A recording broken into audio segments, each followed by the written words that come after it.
Welcome to Rolling with the Tides, navigating the waves of science and biohacking with CDJPepperz and friends. Now grab your NAD and a cup of coffee, and let's get into it. Quick disclaimer, everything on this podcast is for educational and research purposes only. We are not doctors. This is not medical advice. Always talk to your physician before making any health decisions. Welcome to Rolling with the Tides. I'm Caitlin, also known as CDJPepperz. This is where we break down peptide research and ask better questions, all in an educational context. So whether you're new or already a member of the Pepper fam, you're in the right place.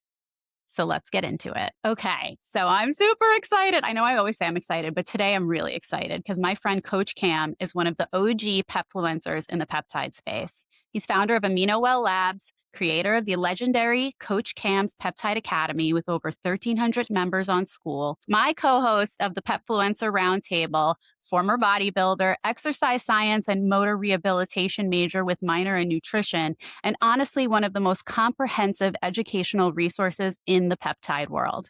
This man literally reads clinical literature for fun. He can break down mechanisms of action, protocols, pathways, and mitochondrial function faster than anyone on TikTok, which is why he's probably currently on his 5th TikTok account, proudly calling himself the peptide cockroach, because no matter how many content violations he gets for talking about the science, he's always coming back. Now he's entered his newest era, girl dad life, welcoming baby Sophie into the world, while somehow still finding time to educate thousands of people every single day.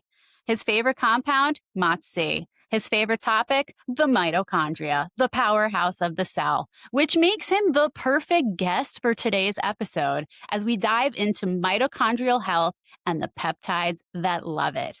Please welcome one of our favorite peptide educators and one of the sharpest minds in the peptide space, Coach Cam. What's up? Okay, that was probably the best introduction of all time. I don't think I've ever been introduced in a more professional manner than that right there. So thank you for having me on. First off, I'm super excited to be here, and let's see if I can live up to the hype in this podcast. So I'm pretty pumped to do it. It should be a good time. Yes, absolutely. You are way more than hype, Cam. Come on, let's be real. Thank you so much. I appreciate that. It's so funny to drop the coach and just call you Cam. Yeah, no, it's okay. I think we're on a personal level at this point, so it should be okay to drop the coach at this point. It's fine.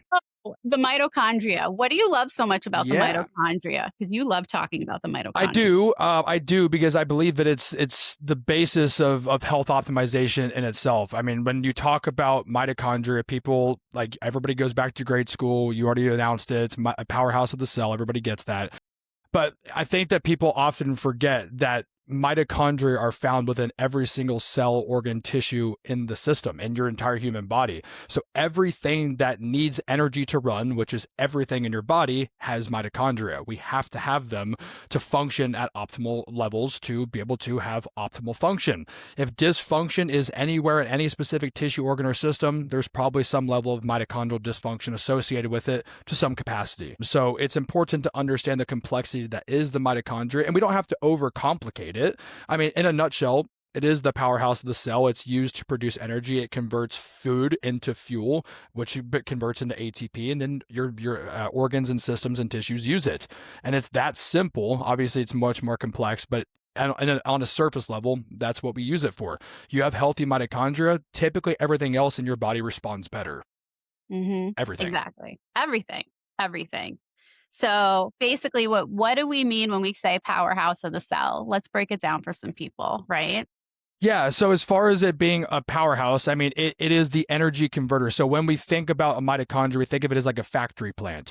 And its ability to produce energy is as good as its assembly line, right? So if you have a factory with only a couple workers and a couple other ones are taking a smoke break outside, you're probably not going to have the most efficient production assembly line. That is what it is. The mitochondria is made up of the electron transport chain, which is essentially a complex chain used of multiple complexes, 1, 2, 3, and 4, where it essentially takes specific energy fuels and moves them down this proton gradient to eventually become ATP. So think of it as almost like a factory assembly line. Again, like I already mentioned, the more optimal that factory assembly line is, the more optimal the tissue that those mitochondria are functioning within is going to perform. So, I mean, that's like, we could get into complexes specifically. That's a pretty complex topic, but ultimately it's an assembly line. It produces energy, it moves it down. It essentially takes the energy molecules from food, packages it into delivery systems that dump off the food or the fuel at those electrons or at those complexes, and then that becomes ATP. And ATP, like I said, powers everything. Right. Everything. Through that fancy word that we sometimes remember vaguely from high school biology, the Krebs cycle, right? Yeah. Oh God. Yeah. So essentially the Krebs cycle is that it's a multi-complex system that actually feeds into the electron transport chain in itself. So the Krebs cycle, it essentially spins when food is administered into the system or there is some sort of energy source that is available.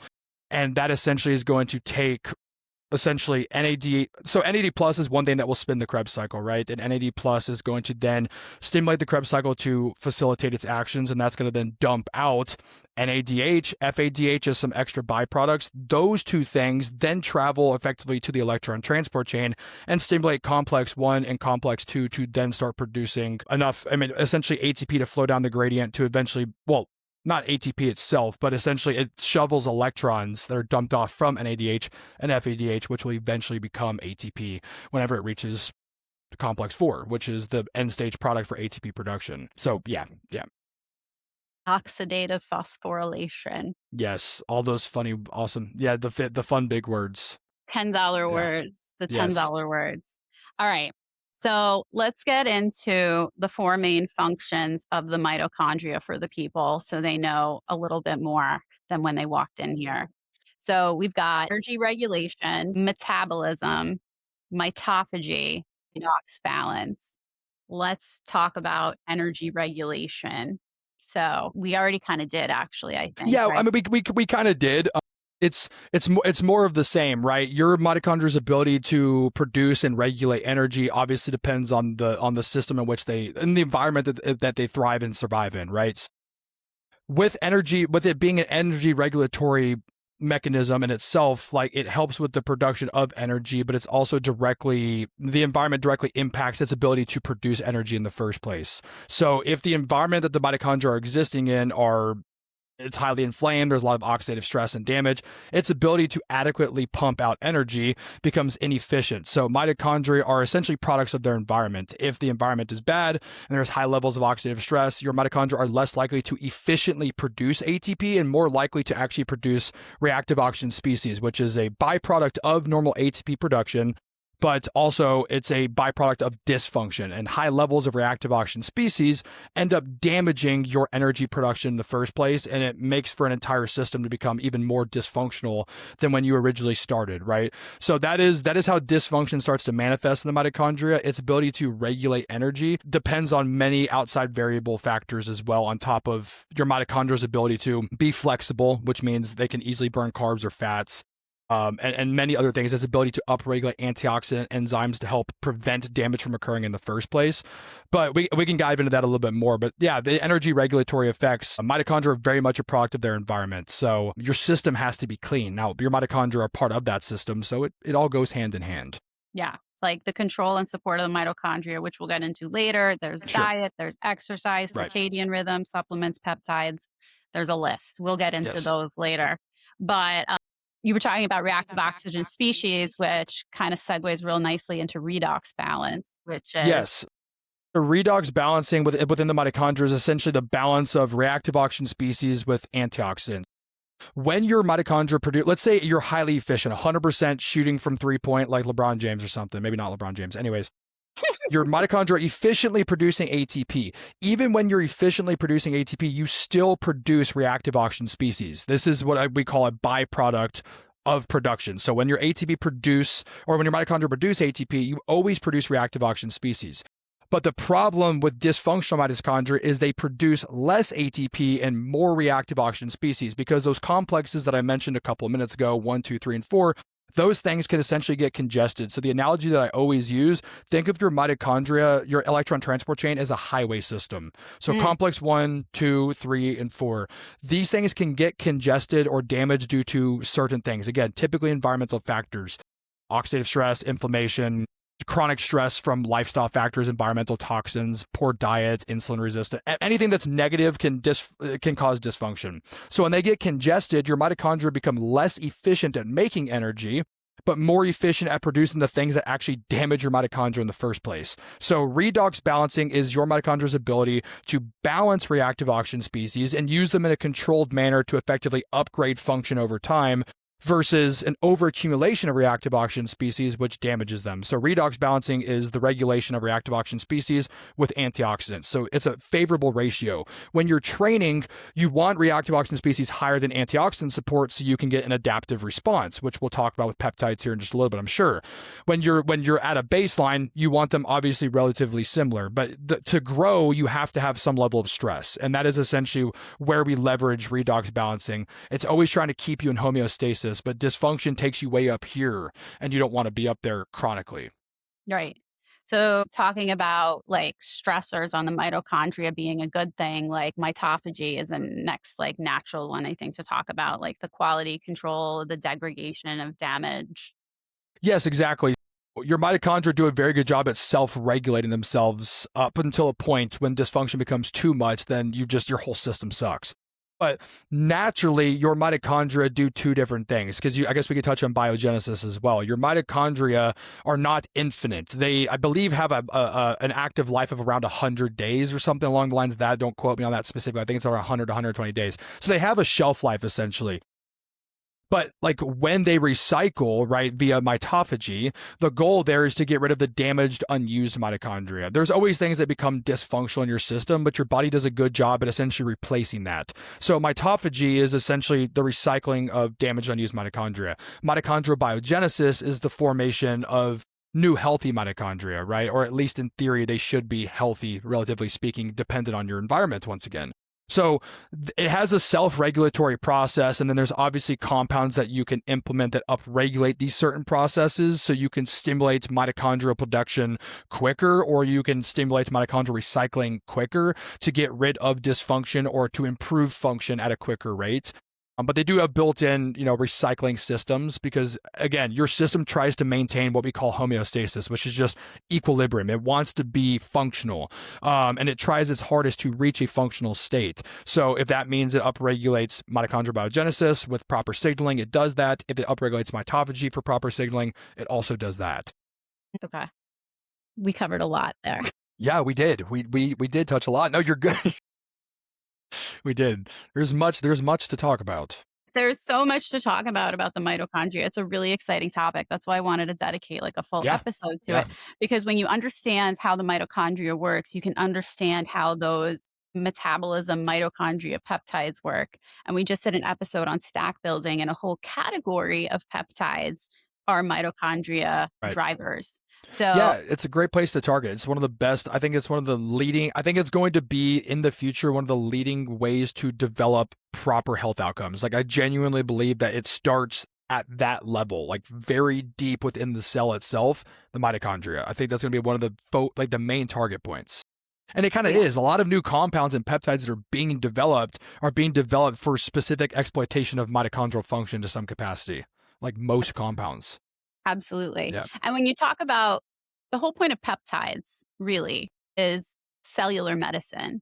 The whole approach of being treated with peptides by a physician or a practitioner is cellular medicine. And when you heal the cell, you heal the person, because cells are everything. And when you heal the functionality of the cell, like make cellular efficiency, that all starts with mitochondria. Right. That's the basis. That's the baseline. It is. Like I always say, if you focus on prioritizing the smallest parts of your bodies and optimizing that, your mitochondria, every system performs better. People, like a lot of times, like mitochondrial compounds get lumped into fat loss, so they get lumped into Yes. energy production.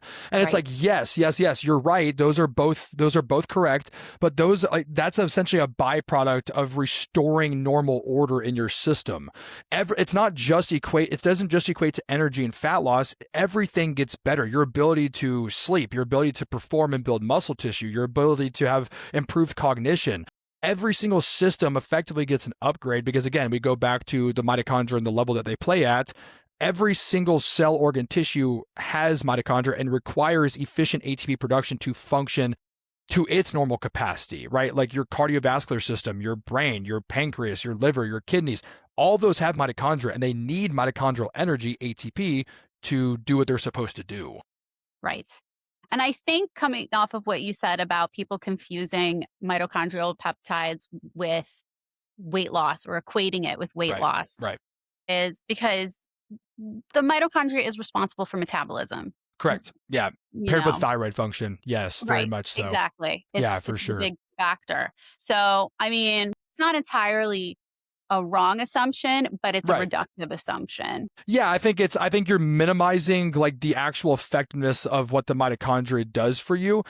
Essentially what you get at here is when you clean up your system, everything is going to come easier to you, including fat loss, right? Like you are supporting your mitochondria, those things support everything else. So fat loss is essentially a side effect of mitochondrial optimization and function. When your mitochondria are better at their job, fat loss just becomes second nature to your body because your body now knows how to use fat very efficiently. That's, again, just a side effect of optimizing what is the mitochondria. If you optimize that function, again, like I said, every process improves. So, can we connect the dots for people at home between what improving metabolism does for fat burning, which is where that connection, I think, is where people get attracted to mitochondrial compounds?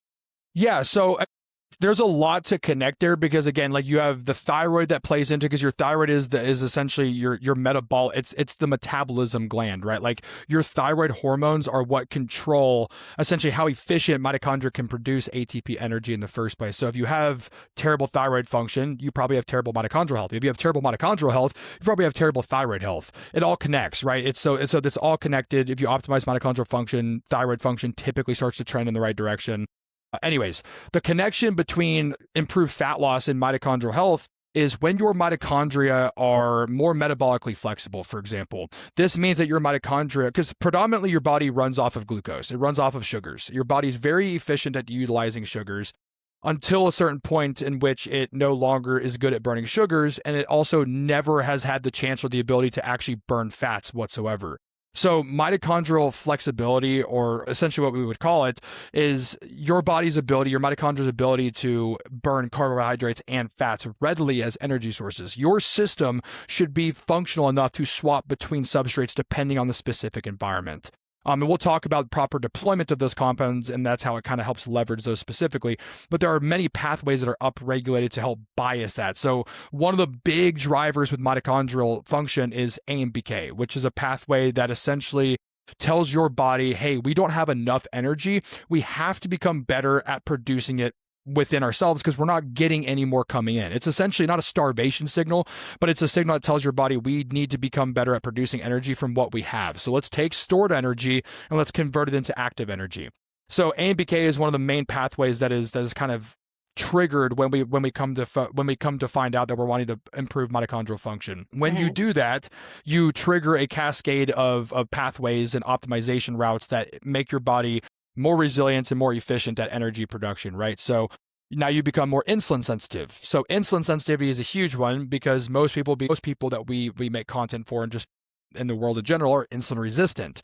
That means that your body is not able to effectively use a storage hormone, insulin, and take nutrients to where they need to go. The goal here is to take glucose and push it into the muscle tissue so it can then be used as energy. It's stored as glycogen. Glycogen is stored glucose. When you're insulin resistant, insulin is not able to partition nutrients to where they need to go, and most of that starts to end up it just goes and gets stored in adipocytes, which is stored fat cells. Okay, so that worsens the entire situation. So the goal of AMPK activation with mitochondrial compounds and how that optimizes mitochondria, it improves insulin sensitivity. So now you're taking nutrients and pushing them to where they need to go. This is going to improve insulin sensitivity, which is going to help with glucose utilization. But that also is going to improve fat oxidation. The reason it improves fat oxidation is simply because when you improve insulin sensitivity, you're now able to very easily switch between carbohydrates and fats because your body's not stuck with just burning glucose. You can now use fat as fuel. This is super important because when you're able to use fat as fuel, you're now able to break down the things that are stored and partition it into the mitochondria to effectively become ATP. So this improves fat oxidation. Okay, so now we have improved glucose handling, we have improved insulin sensitivity, we have improved fat oxidation, all by leveraging one pathway that optimizes the mitochondria, which is the AMPK pathway. The one thing I want to touch on too is, and it kind of like tie back into a peptide, and then I think maybe we should segue into the peptides because Sure. after all, we are on a peptide podcast. But Yes, of course. peptides go hand in hand with biology. If you really want to call yourself a peptide researcher, you got to research the biology around how Of they course. work too. How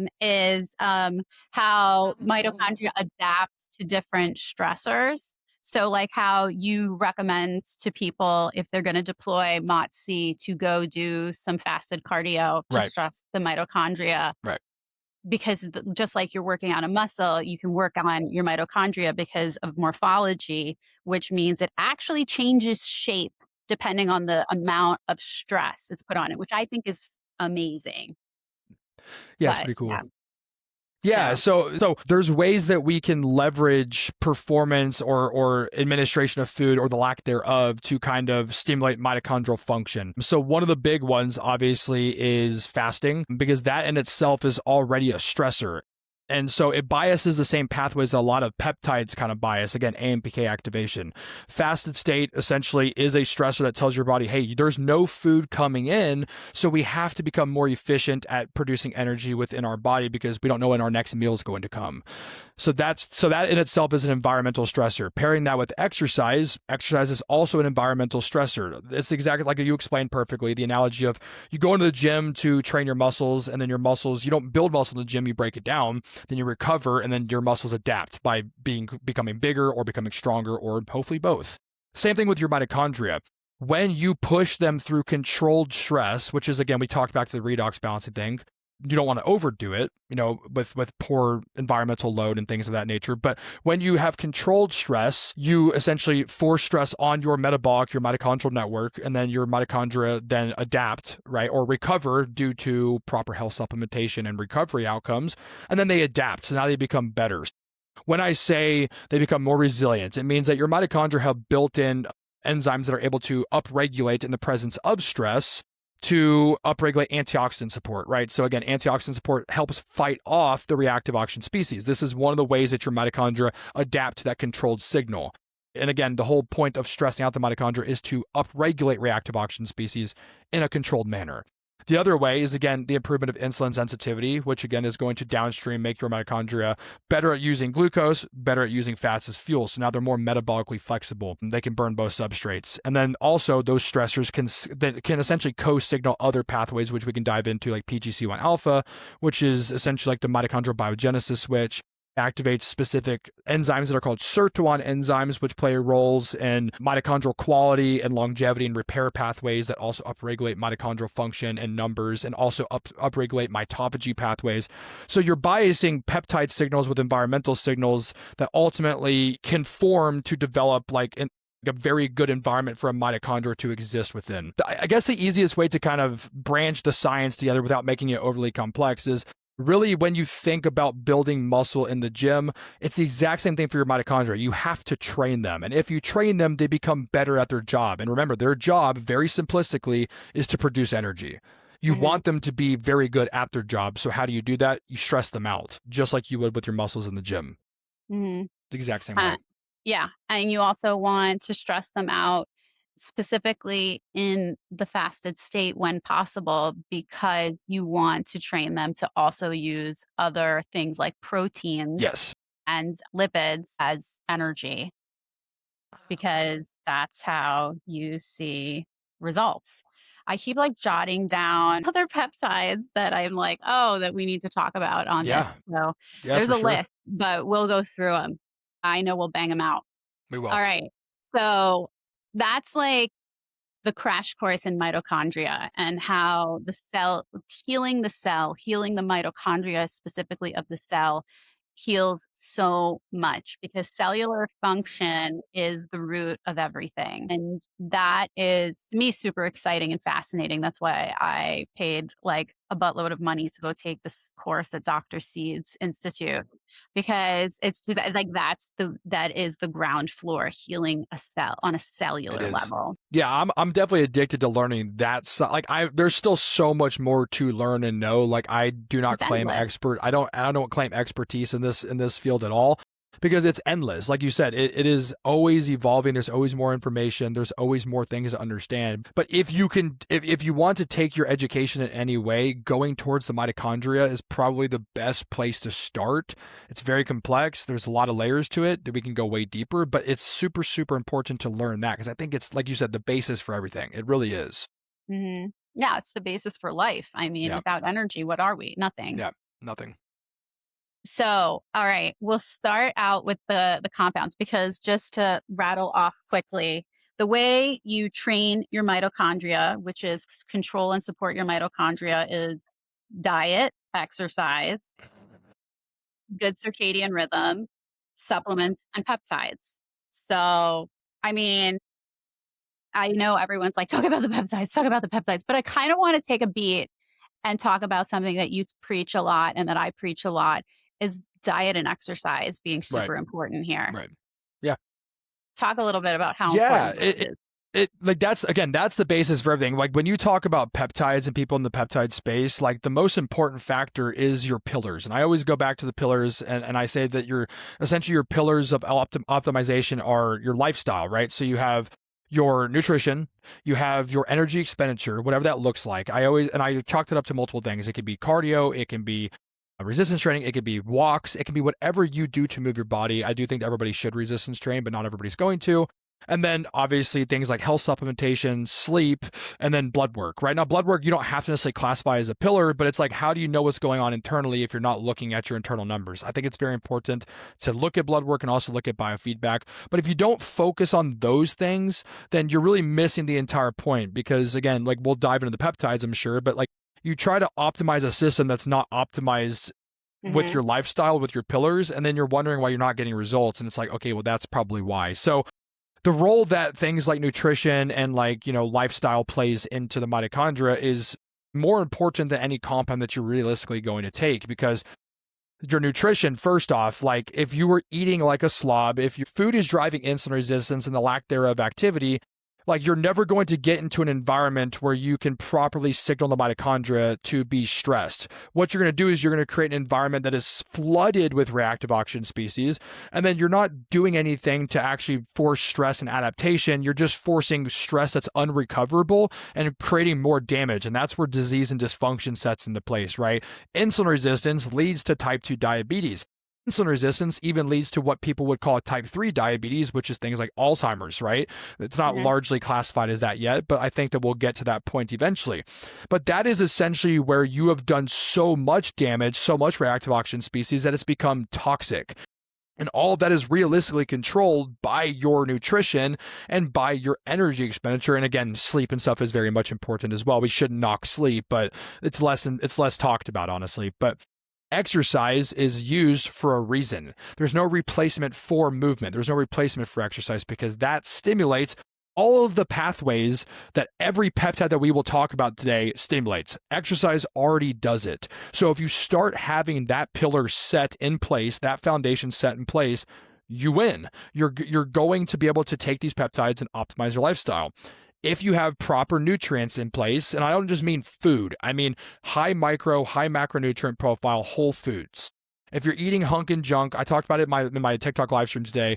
Someone got mad at me for talking about unapproved compounds, and I said, okay, well, you want me to talk about glow-in-the-dark Sour Patch Kids? Like, do not eat don't eat glow-in-the-dark Sour Patch Kids. Eat foods that are going to resonate with your body, foods that are high in macros and high in micronutrients. They're vitally important. We can go into a whole slew of health supplements that are absolutely critical for mitochondrial health, formation, function in the first place. And a lot of people try to skip that step and jump into the peptides, and then they experience adverse effects. They're saying, well, I watched this video and it said that MOTS-C gives me energy, but I feel really fatigued. I feel like I have anxiety. I feel wired but tired. I feel like I have brain fog.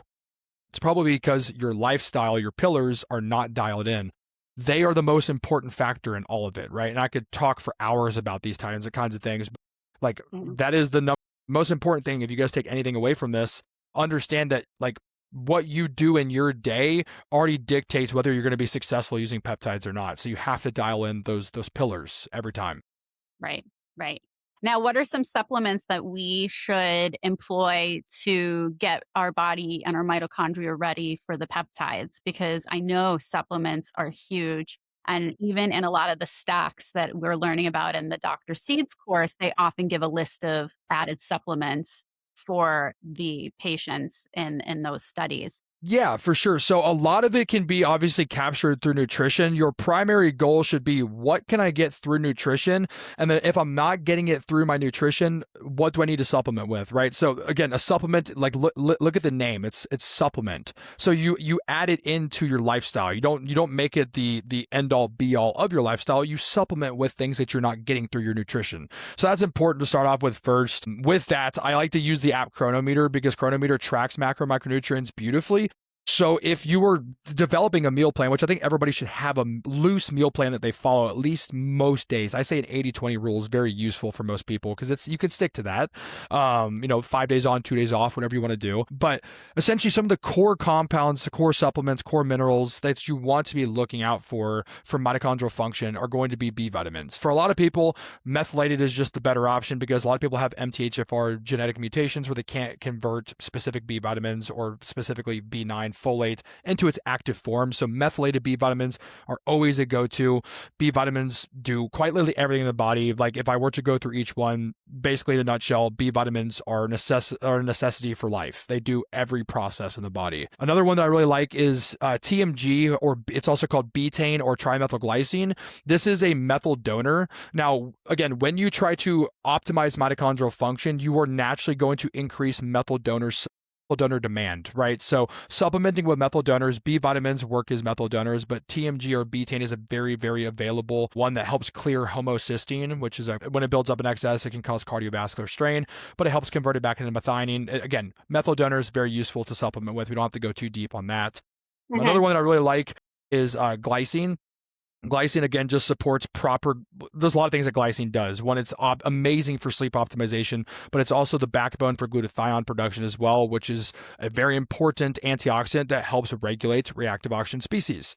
Again, we don't want an excessive accumulation. So that's a good background compound that's useful to help protect mitochondria in an indirect way. And then some of the ones that are extremely important, magnesium, which is literally required for ATP synthase to occur. So ATP synthase is the enzyme at the end of the electron transport chain that produces ATP. So if you are deficient in magnesium, which a large portion of the population actually is, magnesium supplementation is crucial. One way that you can actually tell if you're magnesium deficient to some extent is you can go pull ALP, alkaline phosphatase, on your blood work. And typically, if it's below 70, you either have a zinc deficiency or you have some level of a magnesium deficiency. So a really good compound, magnesium, always. Iron and copper, both critically important. They both play a absolute critical role in ATP, electron movement through the electron transport chain to inevitably become ATP as well. So critical. Another one that's useful, sort of indirectly, selenium and iodine. You don't want to be deficient in those guys because those support thyroid function, which again directly supports your mitochondria's ability to produce ATP in the first place. And then some very important ones that I kind of classify as specific to the mitochondria. The first one is CoQ10. If you are deficient in CoQ10, you will not move electrons from complex 1 or complex 2 to the electron transport chain, which means those electrons will sit in complex 1 and complex 2. And when they sit there, they accumulate essentially like a roadblock on the highway, and they spill out the sides. And that causes a massive amount of reactive oxygen species, which creates more dysfunction. So CoQ10 it works as an antioxidant, mitochondrial antioxidant, by essentially working as a shuttle agent. So it takes electrons from complex 1 and complex 2 and donates them to complex 3. And again, that is helping move those electrons to eventually become ATP. They cannot sit idle. Otherwise, they don't sit idle, they cause damage. CoQ10 is absolutely necessary, especially if you're running mitochondrial compounds that are redlining the production or trying to optimize performance. Other ones, L-carnitine. L-carnitine is a compound it's a rate limiting compound. If you do not have L-carnitine and you are deficient in L-carnitine, you cannot take stored fat and move it into the mitochondria. Stored fat cannot get into the mitochondria without carnitine. There is a whole system that is elegantly set up on the outer mitochondrial membrane of the mitochondria essentially called the CPT system. It's a carnitine palmitoyl transferase system. There's CPT1, carnitine palmitoyl transferase 1, and then there's carnitine palmitoyl transferase 2. Effectively, what they do is they take fat and they attach essentially acetyl group to it. You don't have to get super deep in this, but it allows carnitine to essentially take fat and transport it into the mitochondria to be used. Very much important if you want to burn long-chain fatty acids in the mitochondria. And 95%, roughly 90 to 95% of the fat that's stored on your body is long-chain fatty acids. So if you're deficient in L-carnitine, you are deficient in fat burning within the mitochondria. And then two others that I really like as well, PQQ. I'm not even going to try to pronounce it. It's like pyroquinoquinone or something like that. It's an insane name, but it stimulates PGC1 alpha, which is effectively the mitochondrial biogenesis switch. So it helps with the production of new mitochondria. This one's been clinically shown to actually do it. So it's one of the best for actually stimulating the production of new mitochondria. And then that leads me to its opposite counterpart, urolithin A, which is becoming more popular, but that one is used for mitophagy. So if you were looking to cleanse damage unused mitochondria beyond what, maybe fasting and exercise and maybe a couple peptides can do, urolithin A has been shown to specifically help with the recycling of damaged unused mitochondria. So those are the kind of the ones that I lump into not necessarily a necessity, but sort of like my ones that I would be looking towards with anything, especially if someone's experiencing fatigue from peptides. Those are kind of like my core supplements that I would consider. Obviously, other things are probably pretty useful, but a lot of these things can kind of be captured through nutrition. I love that you talked about L-carnitine because that was on my list, and I love that you considered it a supplement because it's not really a peptide. Yeah, just an amino acid complex. Yeah, but it gets lumped in with the peptides. But I love L-carnitine. I love supplementing with L-carnitine. So L-carnitine, we check that off the list. Yep. L-carnitine is great for mitochondrial. Yeah, specifically the injectable version as well. The Yes. oral version or the liquid ones that they sell in TikTok shop or really anywhere they're just not good. They're horribly bioavailable, 5 to 17%, and that's clinically validated. They're not available. They're not bioavailable at all. Injectable, super useful. Plus L-carnitine, we don't have to go into that. But L-carnitine, when orally ingested, can actually convert into TMAO, which is a relatively known carcinogen, but also can produce significant cardiovascular strain. So, why do that? Just take the injectable and avoid that. You don't have, it's not an issue at that point. So yeah, you don't need it many times a week to have a nice supplementation, deploying 2 or 3 times a week and is what most protocols call for. Yeah, because most people are not deficient in it to begin with anyways. Your body already naturally produces carnitine and stores it in your muscle tissue. The reason I like supplementing with extra L-carnitine is because when you're taking compounds that are optimizing performance, well, then you're trying to push your performance further than what your body would kind of naturally be doing. So that kind of increases the demand for L-carnitine. Mm-hmm. So that's my reason for always supplementing with it. Yeah, I love it. Yeah. It's in my rotation as well. All right, so now to the main event, folks, the peptides. Yes.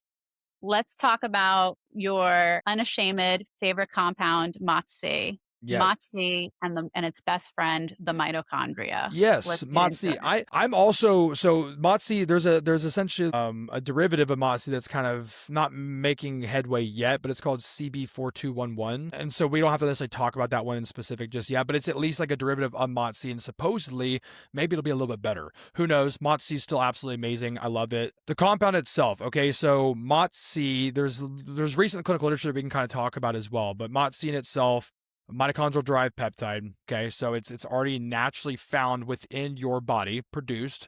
It's upregulated in the presence of fasting and exercise. Okay, so there's some of the exact same things that I tell people to pair it with, because again, optimizing a compound signal with an environmental signal equals likely, because again, we don't have data, so I can't say equals, but likely equals better outcomes. I've always seen better outcomes when you pair it with the proper environmental signals. But MOTS-C is a compound that is going to effectively activate the AMPK pathway, which we already kind of discussed, the low energy switch, the low fuel switch, essentially a fat burning switch in the body. And it also is going to co-activate PGC1 alpha. So effectively what you get from a compound like MOTS-C, and the way that the compound works is when it's utilized, MOTS-C actually doesn't work within your mitochondria necessarily. It actually works within the cytoplasm of the cell. And the mitochondria is found within the cytoplasm of the cell as well. But it works within that cell and effectively in stressful environments, which we've already explained. Stress is fasting, stress is exercise, stress is sauna, cold plunge, any environmental stressor. It will translocate, meaning it will travel to the cell's nucleus. I call the cell's nucleus the brain of the cell. Mm-hmm. It's where the DNA is essentially held and the genetic code that can be altered. And MOTS-C can genetically alter the code within the nucleus to essentially upregulate genes that are associated with metabolic adaptation. So what does that mean? Well, it means that MOTS-C literally makes your mitochondria more resilient to stress. So it does this by upregulating antioxidants and antioxidant pathways like NRF2, which is the master antioxidant pathway, and it upregulates superoxide dismutase and glutathione peroxidase, which are two very important antioxidant enzymes, effectively helping your mitochondria fight off oxidative stress.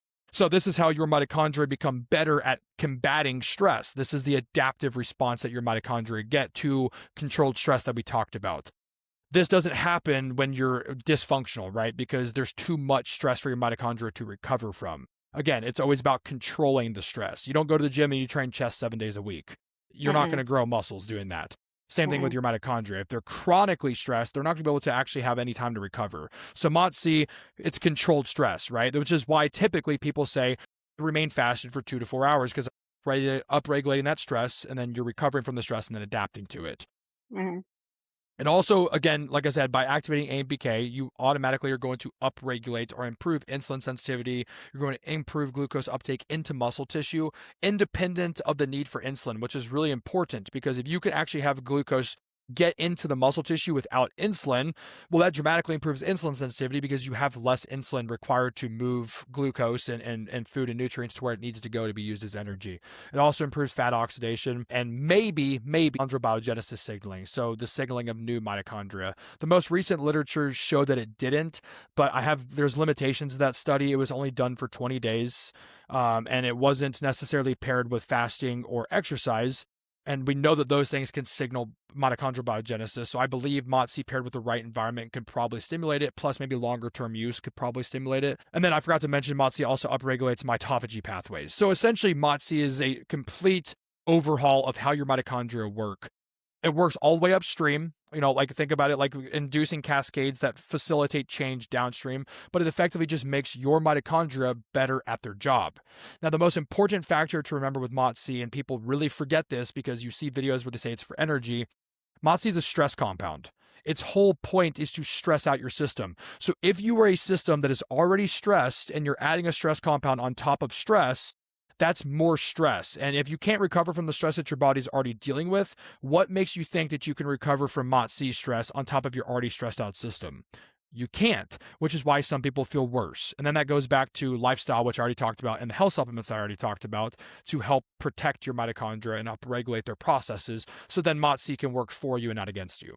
I think that was I think we covered that for the most part. Super comprehensive. The one only thing that I was surprised you didn't mention is how mitochondria have their own DNA, the mRNA, and MOTS-C is actually a derivative of that mRNA. So it's the only thing. So that's the cool thing that I love to hear about that supplement, because or the peptide, because people don't realize how peptides are actually made, where they replicate DNA strands on a piece of resin, cleave them off, and create a peptide, and then go on and lyophilize it into the vials that they receive in the mail. And so mRNA is really exciting because the only other, like you said, the nucleus is the brain of the cell that has all the DNA, but mitochondria are kind of like a cell within a cell.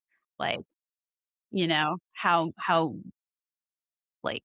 refined and complex it is. Anyway, But you were talking about an already stressed out system. So let's go into the next natural, sister peptide, I like to call, of MOTS-C that everyone wants to know. Do you do it before, after, during, while, chicken before the egg or the egg before the chicken discussion? Yeah. Yes, exactly. SS31 and cardiolipin. So SS31, as Caitlin already mentioned, it is essentially, the way that I call it a mitochondrial targeting repair peptide. So it goes into the inner mitochondrial membrane and it binds to something called the cardiolipin, whatever. Essentially, that is a phospholipid layer, a fat layer that protects the electron transport chain and allows for proper efficiency of the electron transport chain. So MOTS-C is more of a software upgrade. It kind of upgrades the way that your mitochondria function by almost like upgrading its new iOS update, right? SS31 actually repairs the hardware, okay? So the cardiolipin is an actual structure within your mitochondria that houses, like I said, the electron transport chain. When the cardiolipin becomes damaged, this destabilizes the electron transport chain. So what does that mean? Well, it means that your electron transport chain, which is what produces ATP within your mitochondria, becomes less efficient at producing ATP. And you might say, well, okay, less efficiency, not that big of a deal. But less efficiency also means more reactive oxygen species. So now your mitochondria are not producing ATP as efficiently as they once were, but they're now producing more damage, right? So again, that is how you get to the level of uncontrolled stress. There's too much stress occurring for your mitochondria to recover from because your mitochondria might be structurally compromised. So how can your structurally compromised mitochondria recover from stress? This is the whole argument that I make about why MOTS-C before SS31 for some people doesn't always work. There was a large group of people that really pushed for that for a while. And I was like, it doesn't really make sense. It doesn't really matter because why, like, how do you push a stress compound on top of a stressed environment and expect good outcomes? Right, so that was the argument for that. I've now come to the conclusion that I think just taking them both together is probably the best of both worlds for the large majority of people, but that's neither here nor there. So Dr. SS31 goes, Christie said that at yes, the yeah, she said that roundtable. as well. She sort of agrees with me on that point because it's like, yeah, the whole, I don't know, it's a silly discussion in my opinion. But SS31, it's going to go in, it's going to stabilize the cardiolipin. This is going to improve electron transport chain efficiency, which automatically means your structure has effectively become repaired. But this improves the production of ATP, it improves the efficiency of it, and with improved efficiency, reduction in reactive oxygen species. Now you have more of your controlled reactive oxygen species again. So SS31, kind of like a mitochondrial antioxidant to some extent. You don't really have to call it that, but that's kind of what it's doing. Yeah. It's not overly. No, it's a pretty straightforward one. I Yeah. always like to tell people it's like patching the hole in a leaky roof. And then MOTS-C is like turning up the thermostat now that your house has a patched roof. You know, you get more effectiveness out of your heating system when there's no hole in the roof. Yeah. Yeah. You got to insulate that thing. You know what I mean? You don't want like, Ex- what would be the point in revving up the system if it all just goes out the top? That's my whole argument with that. And I know that people still have questions to this day about that because there are viral creators that talk about it and they always push MOTS-C before SS31. And I'm like, I'm sorry, like mechanistically speaking, it just like it does not make sense. Like I've never understood how pushing stress onto a system that's compromised rewards better outcomes. It just doesn't, right? Like that doesn't make any sense. the only thing I think about though is just how it's getting to be really expensive. Right, right. Yeah, because it's getting pulled and it's hard to find. That's Yeah, the only thing. That's the only reason I say, not because I think it makes sense scientifically, because I right, agree with you on right. it should be probably run together best. But try running MOTS-C first to see if you have stress on your Yeah, system. yeah, you can do that. And then if you don't, you're good. You're golden. But if you do, you'll know very quickly. And then you can get your SS31 and, because Exactly. it's an expensive compound, even It if you go is. to It pharmacy is. too, Yeah, you I know. well, so I kind of, and that's a really good talking point, honestly, because people will experience this and like, I don't want to run SS1 because it's very expensive, and a lot of times you may not have to. You may not have to when you experience fatigue on MOTS-C. Like again, like you said it beautifully, trial period with the MOTS-C, see how you respond to it, but understand that if you don't respond to MOTS-C well, it's not always an SS31 need. Like you could chalk MOTS-C's issues up to multiple things. It could be cardiolipin damage. SS31 is a really good option for that, obviously, but it could also be metabolic inflexibility. Your mitochondria have been for so long stuck on only burning glucose that when you upregulate these fat burning enzymes and fat oxidation improves, well, you do have a temporary dip in energy because you're trying to essentially turn on a pathway that's been shut off for God knows how long.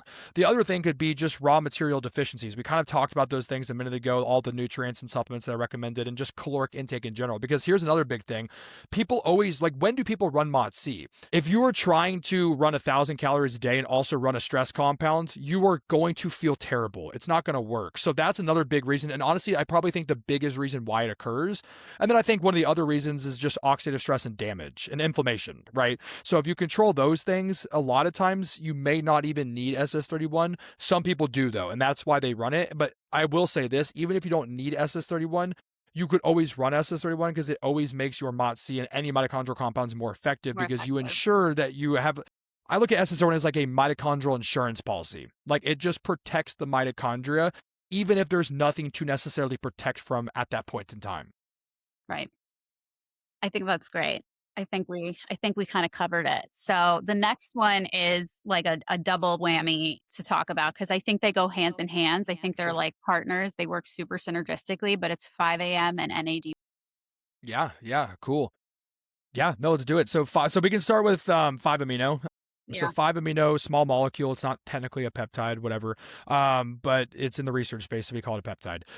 What that compound does is it inhibits a very specific enzyme called NNMT, nicotinamide N-methyltransferase. Now, NNMT is an enzyme that sucks. It honestly just sucks, and it's overexpressed in fat, right? And so when you're insulin resistant, when you're obese, when you have a higher percentage of body fat, NNMT overexpression is typically a gold standard. It almost always follows suit with those issues. Now, NNMT, essentially, its entire role is when NAD plus is used in the body, it's broken down into something called nicotinamide. Nicotinamide is effectively the byproduct or the end product of NAD plus being consumed by the body. Nicotinamide is able to do two different things in the body. It's able to be recycled via something called the salvage pathway and actually converted into something called nicotinamide mononucleotide, very, very popular precursor supplement that's used for NAD+. And then from NMN, it's converted back into NAD+ to be used again. And then it can go stimulate the Krebs cycle, which we already discussed. And then that spits out NADH. And then it dumps electrons off at complex 1 and all the other processes that NAD+ is used for, DNA repair, SIRT1 enzyme activation, etc. It's a beautiful compound. We'll talk about that one next. So when you inhibit NNMT, what you've effectively done, and I forgot to explain the second part. It's also the second part for nicotinamide is excretion. And that is where NNMT comes into the equation. So you have recycling and you have excretion. Excretion is no fun because then you just lose the nicotinamide that could have been converted back into NAD+. Okay, so that's what nicotinamide N-methyltransferase does. It takes nicotinamide, attaches a methyl group to it, a methyl donor. That goes back to those things that we talked about earlier, TMG, B vitamins, choline, things like that. Pleats methyl donors and depletes nicotinamide, which could have been NAD+, and excretes it out of the body. So then you effectively lose it, and then your body has to replenish it. So nicotinamide N-methyltransferase overexpression is essentially, the way that I explain it, is it creates a metabolic friction. You don't want to have friction. You want to have fluidity. You want your system to be able to just kind of be able to respond to things, right? When you have all this depletion, then your system doesn't have enough of what it needs, and that creates more dysfunction and more disease downstream, worsening insulin resistance, worsening your body's ability to burn fat, worsening your metabolism, worsening DNA repair. So now when you have lipid peroxidation that occurs, you don't have NAD+ there to help with repair of your DNA, so disease sets in quicker. 5-amino-1-MQ is there to save the day. It inhibits that enzyme's overexpression in stubborn body fat. What that does is it now makes stubborn body fat easier to burn because you've effectively gotten rid of that drain, right? You clog the drain, nothing can go through it anymore. And that also frees up more NAD+, which can be used for energy production or DNA repair or SIRT1 enzyme activation or all the other processes that NAD+ plays a role in. And you also free up methyl donors, which help with cellular metabolism and neurotransmitter synthesis and detoxification of heavy metals and toxins and hormones and metabolites. So essentially, you go from metabolically friction to metabolically fluid. That's what 5-amino essentially is doing. And that translates to good energy, good cognition, enhanced fat loss to stubborn body fat areas, better metabolic rate, increased thermogenesis, better fat burning.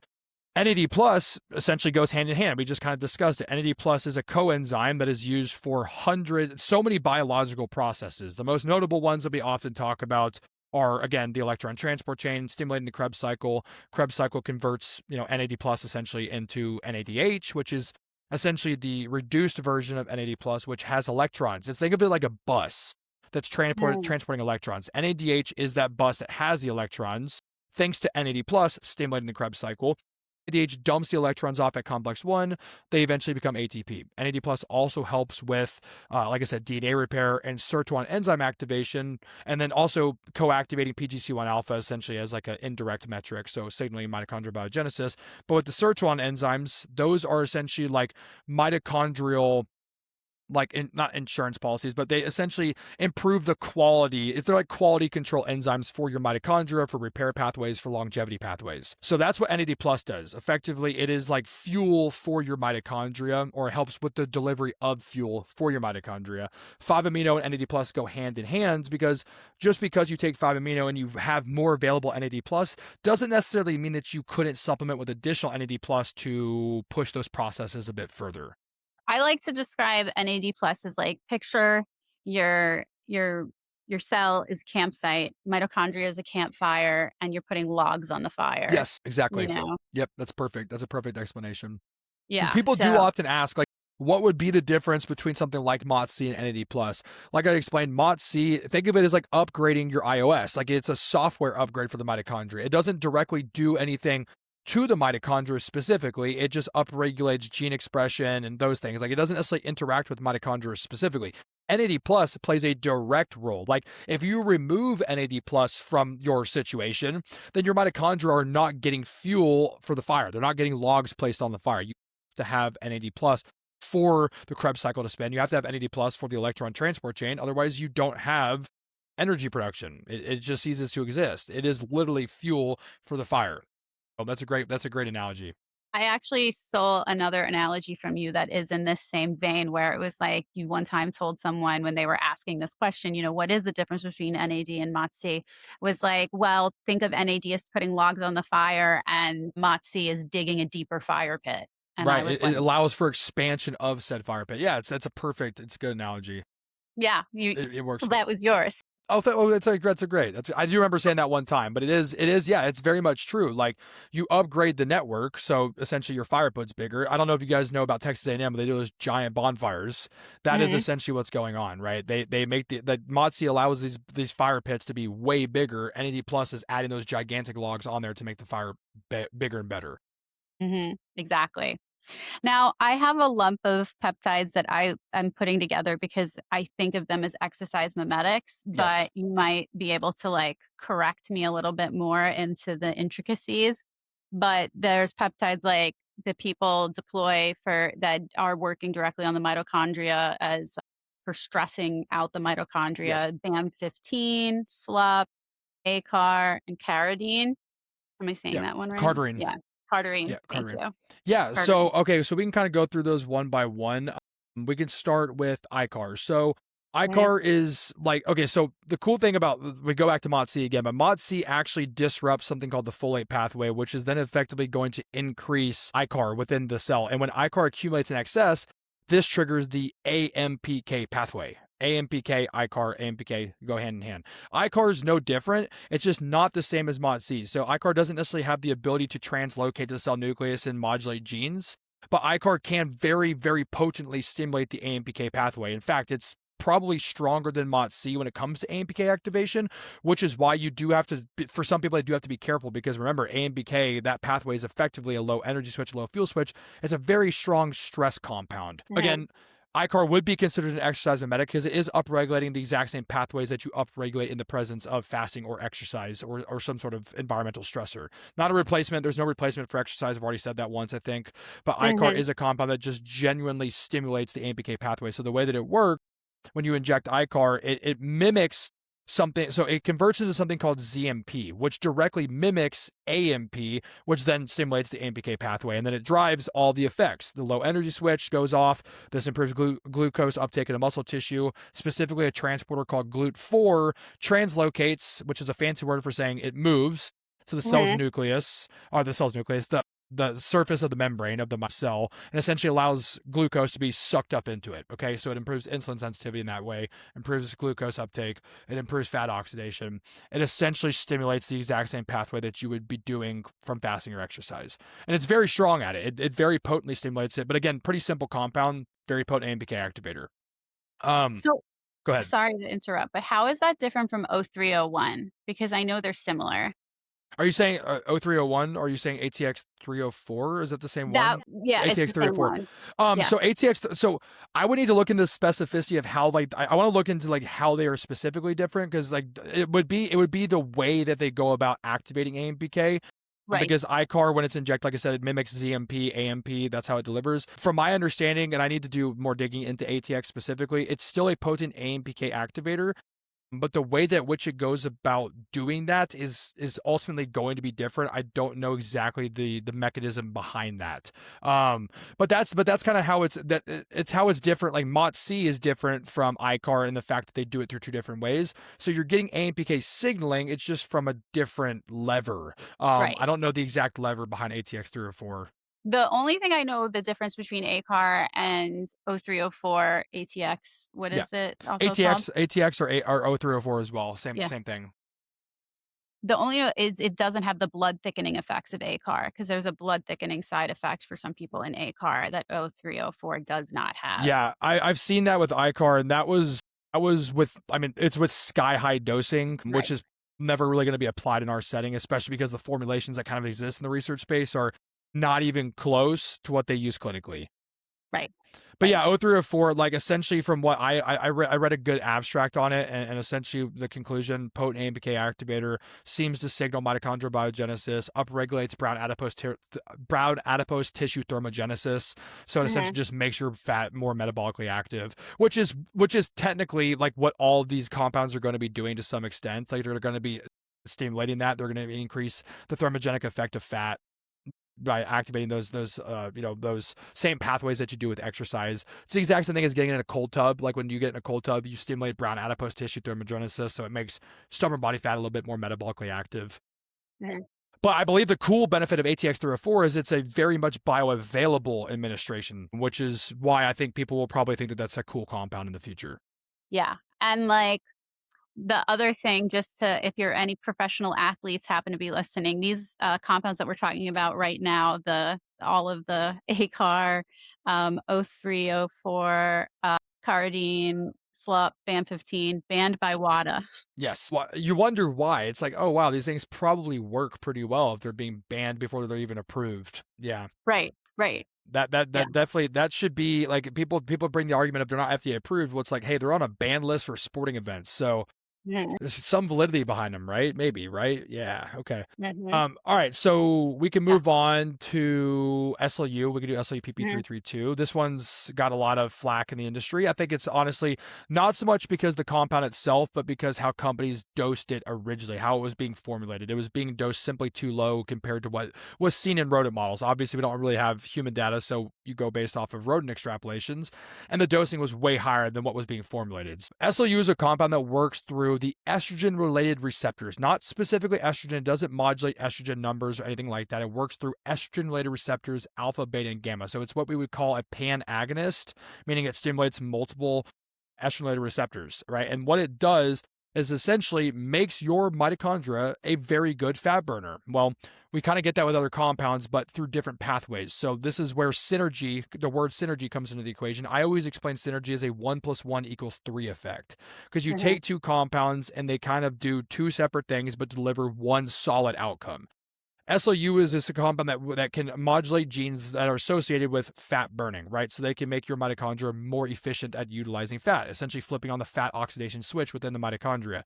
It also has been shown to dramatically improve oxidative muscle fiber type. So this is essentially a muscle fiber type that makes your muscles highly efficient at utilizing any and all substrates very much efficiently. So glucose, fats, you become very efficient at burning it. But that's what SLU-PP3 does. It's going to improve endurance, it's going to improve energy outcomes, it's going to improve fat utilization, which is again a really big one for a lot of people. This will improve insulin sensitivity. It also seems that SLU will stimulate PGC1 alpha, leading to mitochondrial biogenesis signaling as well. And again, with the improvement in those specific muscle fiber types, it essentially makes your body more efficient at utilizing substrates, specifically Mhm. fats, which is important and definitely good for endurance outcomes. And I believe that a lot of that translates to cognitive outcomes as well, because your brain loves to use fats. Fat is a very efficient, very calorically dense fuel source. So if your body can use it, your body likes that. Mhm. So, um, Then we had 15. Yeah, so BAM15 is kind of in a classification of its own. There's one other compound that's kind of in its group, and it's called DMP. But Hmm. BAM15 is what we would call a mitochondrial uncoupler. So what it does is it disrupts the proton gradient that operates within the electron transport chain. Okay, so there's an electron transport chain, there's a proton gradient within the electron transport chain that helps with the movement of electrons to become ATP. BAM disrupts the proton gradient, effectively making ATP production inefficient, but it does it on purpose. It does it on purpose because when you make the ATP production inefficient, this essentially means that your body is going to try to keep up with the same amount of ATP production, but it has to burn more calories in order to do that. So BAM15 will dramatically increase thermogenesis. It's going to make your body run hotter to burn more calories to keep up with the amount of ATP that your body needs to facilitate normal function. Now, the issue with this is if you overdo BAM15, you can absolutely fry your system. I mean, like you could do some very serious damage because you dramatically increase temperature in your Hmm. body, and you cannot increase temperature in your body for long periods of time because it's very damaging, right? Like your body increases its temperature to kill off threats, right? That's one of the ways that your immune system fights off things.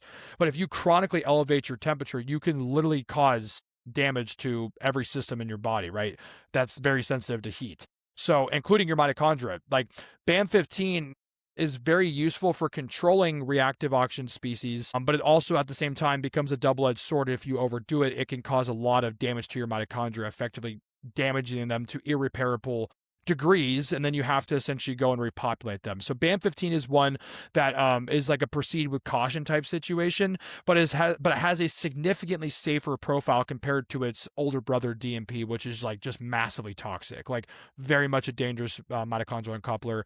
BAM15 is a little bit less aggressive and more localized to the mitochondria specifically. But the way that I kind of look at BAM15 is like you can deploy BAM15 and look at it as more of like an as needed basis, right? So there's like specific situations. People that would really benefit from BAM15 would be people that are like at the end of their cut and looking to push it a little bit further. Now, the only issue with this, right, is if you make ATP production harder while you were already super lean, you're probably going to feel like crap. So really the best deployment strategy is to kick off a phase of fat burning when you have a lot of body fat to go through, right? So if you were somebody that is more so on the obese side of things, and you have more fat to utilize, well, you have more stored calories that can then be burned. So BAM15 makes sense from that standpoint. But everybody else that's in a good state of metabolic health, mitochondrial health, you don't really want to push BAM15 much. Maybe you could use it with cheat meals to kind of help mitigate some of the caloric threshold that you might exceed. But again, the point of it is increase your metabolism. So why are you trying to negate that? Hmm. BAM15 has some applications, but ultimately, I don't think there's a lot of applications because it can definitely be overdone, but it's really good for fat loss. Yeah, it's really good for fat loss. So just noodling over here, what do you think of if someone deployed BAM15 because they have like the chills on a GLP? Because you know how some people with the GLP say they're cold all the time? I Yeah, mean, well, and so yes, right, but that also stems from the lack of proper nutrition. caloric intake. So I the problem with that is you pair the lack of caloric intake with BAM15, which is going to make you burn more calories. Your deficit is way too big.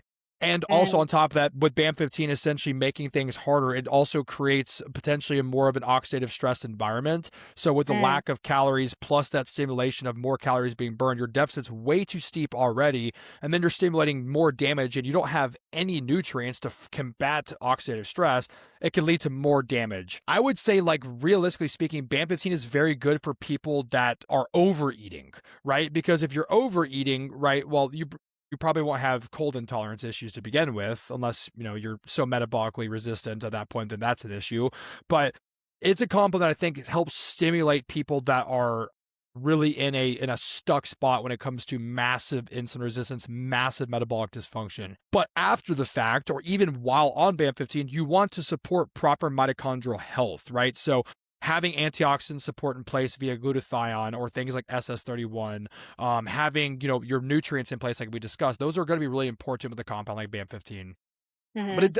it does seem cool to me, and like for me personally, like I would love to do some experimentation just to Mhm. kind of like see the bounds at which you could kind of push it to, but not go over the top, right? Because there are, again, it can be a dangerous compound There's a for sure. threshold, Yes, right? very much. All right. Carderine. Yeah, so carderine is kind of in a whole different pathway in itself. That is a PPAR agonist, so a peroxisome proliferator activated gamma receptor agonist or something along the lines of that. It's a crazy name. But it is, again, another compound that kind of you almost like want to go hand in hand with it with SLU. Like these compounds essentially improve endurance capacity. They shift muscle fiber types. They improve your body's ability to burn fat. It prioritizes fat as fuel, which is why a lot of people pair these around, where I came from with bodybuilding. They pair them around contest prep, right? Because the whole goal is to get rid of fat, so we need to use stored fat as energy. What better way to pair it with compounds, no other than like SLU or carderine or MOTS-C, that make your body better at burning fat and prioritize the utilization of it, paired with like fasted cardio, right? And then you just turn to a fat burning machine. It makes your body better at burning fat through a whole different pathway. It creates or improves fat oxidation via PPAR agonism, which is different from ERR agonism, which is different from AMPK agonism. So you get this like triad, this synergy towards fat utilization. With that, that is where you go back to L-carnitine utilization. So carderine typically needs efficient carnitine. You don't have to take carnitine if you're on carderine, but it really helps because when you really start to use fat as fuel and you're really revving up that production, you want to make sure you're efficiently able to move it into the mitochondria to be used. It delivers very good fat oxidative properties, fat oxidation benefits, good endurance, good cognition, because again, fat is being used as fuel, good energy production, and again, muscle fiber types kind of shift more towards that oxidative fiber type. They're able to utilize substrates more efficiently. That's pretty much the rundown on carderine. The reason that compound, now it's worth mentioning, the reason that compound was discontinued in a clinical setting, it was tested on rodent models. Those rodents, this kind of comes with like a grain of salt. Those rodents are highly susceptible to tumor acceleration and tumor growth, and the rats that I believe they used were called white whisker rats that are highly susceptible to tumor development. They typically have like a 6-month life before they die, and it's almost always by tumors. But carderine maybe was shown to exacerbate the growth of it, or not necessarily cause, but lead to the exacerbation of it. So that's why it was actually discontinued and no longer pushed. But again, grain of salt, go look at the studies, see the rats they deployed, look at the entire setup, and then make that decision for yourself. Right. Because it's been around for a long time and you're not seeing those issues translate to humans necessarily, anecdotally speaking, of course. Also, wasn't it the amount of dose? Yeah, it was also they ran a stupid high dose that humans that we are just not running as well. So that's also another consideration. And that's oftentimes the answer is like the dose is more times than not the poison. A lot of times. Yeah. A lot of times. Yeah. Yeah. So yeah, that's carderine in a nutshell. PPAR agonist, different pathway. Yeah. So all of those things, what they have in common, and that someone's come into my live like a week ago asking, is like, do they inhibit mTOR? And they do. What does that mean, and why do bodybuilders care about inhibiting mTOR? That's a really good question. So the AMPK pathway is the pathway that a lot of these compounds bias, because the whole point of that pathway, that is how the AMPK pathway is how you train your mitochondria. The mTOR pathway is how you train your muscle. You cannot do both at the same time necessarily. So AMPK blunts mTOR, mTOR blunts AMPK. How do we optimize AMPK? I've already explained it. Exercise, deficits, fasting, the peptides that we just talked about. mTOR is a growth signal. So mTOR is upregulated when you have abundance, right? So AMPK, low energy switch, mTOR pathway, we have abundance. We can actually start facilitating nutrients towards growth pathways. AMPK is a breakdown because you have to take what's stored and use it. mTOR is we have enough, let's build things up. So when you're trying to maximize muscular development, in a perfect world, you keep your AMPK signal away from your mTOR signal. You can have the best of both worlds. And honestly, there's more evidence coming out that obviously by biasing the AMPK pathway and keeping it away from mTOR signaling, you probably will improve muscular development when you stimulate mTOR, because now your mitochondria are highly efficient energy utilizing machines. And when you have improved mitochondria, goal is to maximize muscle protein synthesis and muscle growth and recovery and performance. You're probably not resistance training in a fasted state anyways. You're probably going to be in a fed state. So keep the signals apart. That's basically the entire point, because AMPK signaling does dampen mTOR. mTOR does dampen AMPK. The reason we want to be fasted, insulin stimulates mTOR, but insulin also blunts AMPK because insulin is a storage hormone. And if insulin is upregulated, that means that your body is trying to store things, which means that it's not trying to break things down and use them. Wasn't there a recent study that said that there's some slight myostatin inhibition from MOTS-C? Is that something? Yeah, that was seen. I would expect that to probably be high dosing. Now, again, what does that mean for humans? I mean, who knows? That is where that's where I do want more clinical literature, because it's like, yes, it might be shown to inhibit myostatin to some extent, but is that a really high dose, or is it a normal dose that researchers might look into? I don't know, but there was some evidence towards that. And then you have, like I said, you have to extrapolate that with MOTS-C upgrading mitochondria. Well, that also helps with muscular development as well. It's, although obviously indirect, it is very much a contributor to muscular development. So MOTS-C doesn't grow muscle tissue, maybe, based off of myostatin inhibition. I guess you could make a slight argument, but it does definitely grow muscle tissue as indirect metrics, because, again, we go back to what I said at the very beginning. If you improve your internal environment, everything that you do in your life is better. Everything, including the ability to build muscle, the ability to burn fat, the ability to juggle complex tasks, the ability to sleep, all those things get better. So, yeah. So the only one left on my list, well, there's one, but then there's another that we can touch on, but just because it's adjacent, but humanin, which is one that I got really excited about because I just learned the other Yeah. day that because it increases insulin sensitivity, it can help Yes. people with PCOS. And I was like, wow. So let's talk a little bit about. Yeah, it's also another mitochondrial derived peptide. So the cool thing about humanin is it's one, amazing for mitochondrial function due to obviously improvements in insulin sensitivity. But humanin does things that are not specific to only mitochondria as well. It's a compound that helps with cellular survival as opposed to cellular apoptosis. So when a cell is under stress or damaged, it either has the ability to essentially, again, survive and adapt, or it has the ability to essentially die off and go through cellular apoptosis, right? Now, obviously, you don't want rapid cellular die-off. You want your cells to be able to respond to stress and recover from stress. That's kind of what humanin delivers. It's an anti-oxidative stress, anti-cell apoptosis, more cell survival type compound that also upregulates mitochondrial function and capacity via insulin sensitivity improvements and things like that. Again, another cool mitochondrial-derived peptide. So it's in the same classification as MOTS-C. It's an MDP, mitochondrial-derived peptide. But that's essentially how it works. It's, again, another compound that kind of interacts within the body in a systemic level. It's not necessarily a receptor-binding compound, so it doesn't have any independent receptors it binds to. It just works within cells that require a reduction of oxidative stress. It delivers essentially what we call as a cytoprotective effect. It protects cells from damage, which is pretty cool. Pretty cool. Yeah. I as someone who deals with PCOS and some autoimmune stuff, I was really excited to hear that. It's not an often talked about peptide, but I feel like it could and should I be. think it'll get more popular. So they try to find these cool things that it deals with, for example, PCOS. It improves insulin sensitivity, it helps protect the cells. That's all going to contribute to improvements in those kinds of outcomes.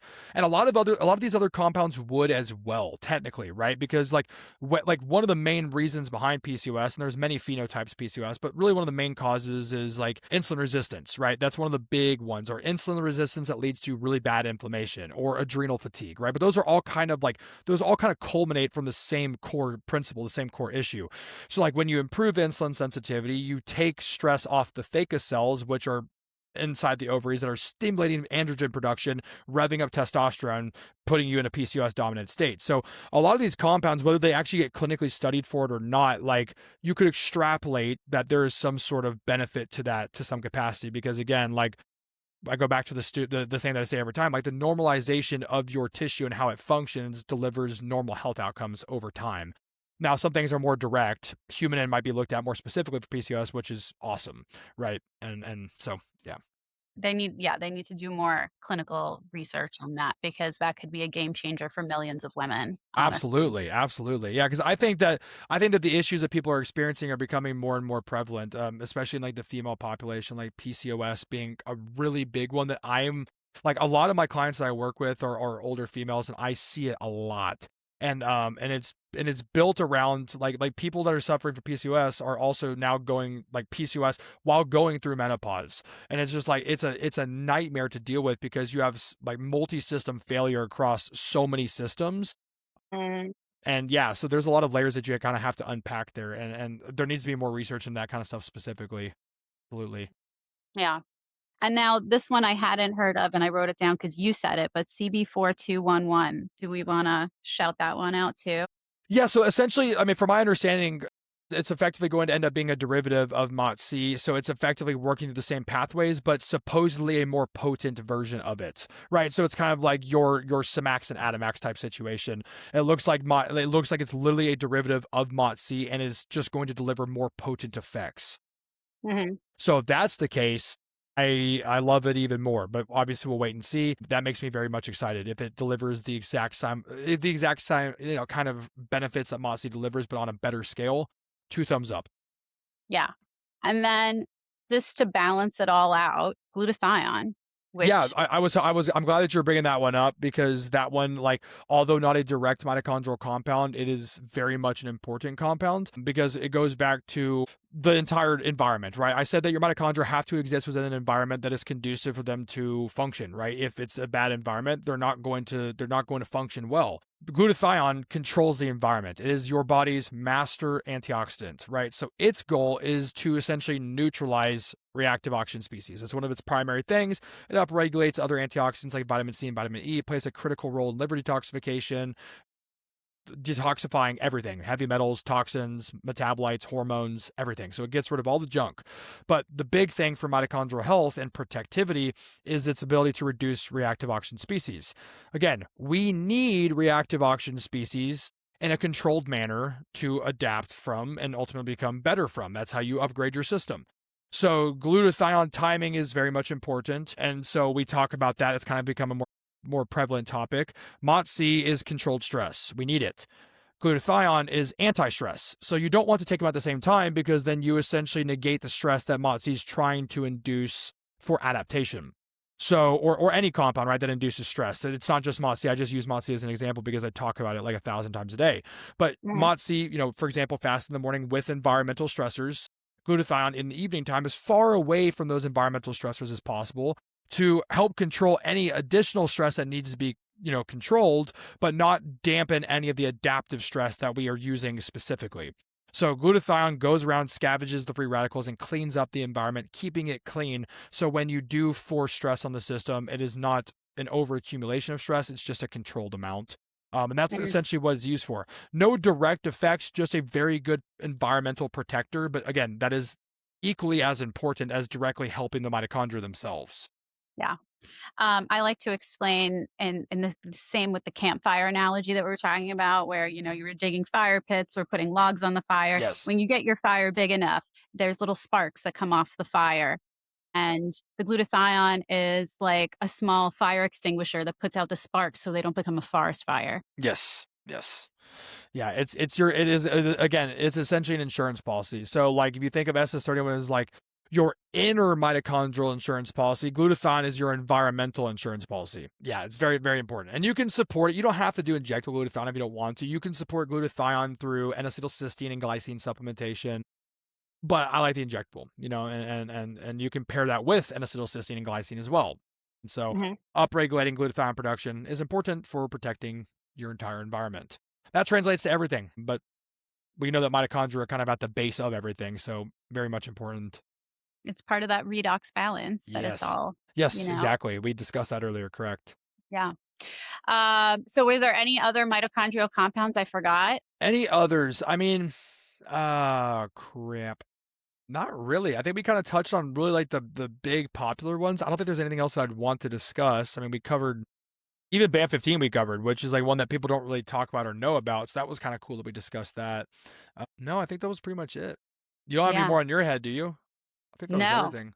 that was my whole list. So, Yeah, I think that I'm covers a it. list writer. I'm a Yes, list you are. writer, I think that if anyone, you would have all of them down. just in case. All right, we're going to shift gears for a second to story time. Perspective, not prescription. We're talking about personal experiences and how people describe them, not recommendations. So let's get into it. So, Kim, tell us, what is like a meaningful personal story about peptides, mitochondrial or otherwise? We're not limited to the mitochondria here. Sure, sure. How have they affected your life?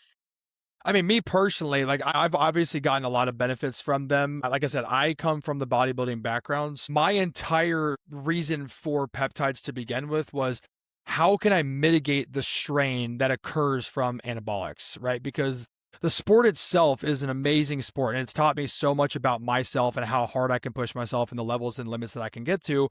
But at the same time, like it's also a very dangerous sport. Like it can become very damaging to your body very quickly if you don't know what you're doing and you don't deploy the correct things. Meaning lifestyle pillars, which we discussed, but also health supplementation, and even now the introduction of specific peptides, right? And small molecules and amino acids and whatever, and coenzymes and whatever you want to call them. They've all played an insurmountable role in optimization of my health. But I can tell you, I mean, the best story for me was I went from being on anabolics and being infertile to now having a daughter, right? And that happened in a very quick time frame due to the deployment of specific compounds that I established and built to develop the ultimate fertility restoration stack, which I do now have available in my school community. And I use that to go from being literally 100% azospermic. So semen analysis, we don't have to get into too much information. I guess that might be TMI, but it's all within the health space. It's important. I went for multiple sperm analysis to test, semen count and morphology and DNA and all the things that make up the sperm. And I went for 3 of them. And the first 3 of them, I wasn't really on any protocol. I was just kind of coming off of anabolics and kind of going to I was on HCG running. And I was azospermic, so meaning I didn't have any sperm present in the semen at all, which means okay, there's definitely an issue here. Like my production's not coming back online. And so that scared me, quite frankly, because it's not like going infertile from anabolics is very rare, but it's not impossible, right? Like it's happened, right? And I didn't want to be that 0.01% dude that was like, oh my gosh, like my wife wants a family and I can't give that to her, right? So I developed a full protocol and I have the full thing available and we can talk through some of it if you want. But essentially in a nutshell, my core stack was things like HCG, HMG, and clomiphene and kisspeptin. And then I had a bunch of other compounds in the background, a lot of the ones that we've already discussed, MOTS-C. I was even using ratatouille. What can we call it here? We can I call don't it know. whatever. Okay, ratatouille. We'll just call it that just to keep things parallel. So we can clip it for later. Exactly, ratatouille. I also leverage things like L-carnitine. I leverage things like glutathione, CoQ10. I use MOTS-C. A lot of the same compounds that I discussed because your sperm have mitochondria, and your mitochondria are actually what help propel the little tail at the end of your sperm to help it give it motility, to help it get to where it needs to go. I also leverage compounds to prevent oxidative stress, to prevent DNA fragmentation and destroying the morphology of the sperm. So now it's able to actually attach to where it needs to get to and do its job. Right? I went from azospermic to deploying this protocol, and then within 74 days, because that's how long it takes for sperm to maturize, within 3 months, before the 3 months period was up, my wife was pregnant. So I went from 100% azospermia, like I can show the semen analysis, 0 sperm count, to less than 3 months later, my wife was pregnant, and now I have a 3-week-old new baby girls. That was probably the most touching and compelling evidence that these things do obviously work. I knew that they worked before this. I was already deploying them and blah, blah, blah. But that story is the most powerful story for me in my own personal experience. And then obviously being a coach and have helped coach probably 200, 300 people through journeys like this at some point. That's also extremely rewarding. But this one was deeply personal, obviously. It gave me my first child. So yeah, very, very much an important story in my life for sure. How's dad life treating you?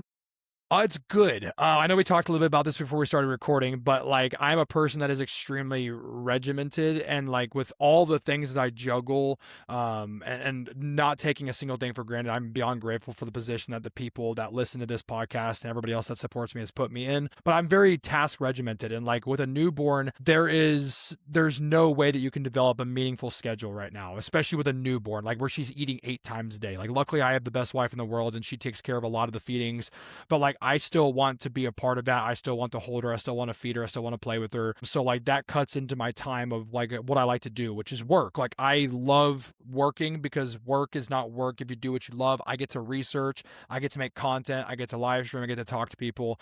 So dad life has been a huge shift, but it's also still been something that I'm figuring out, that I'm finding a way to balance it, and I am enjoying the process. It is better than before I was a dad by a Nice. landslide.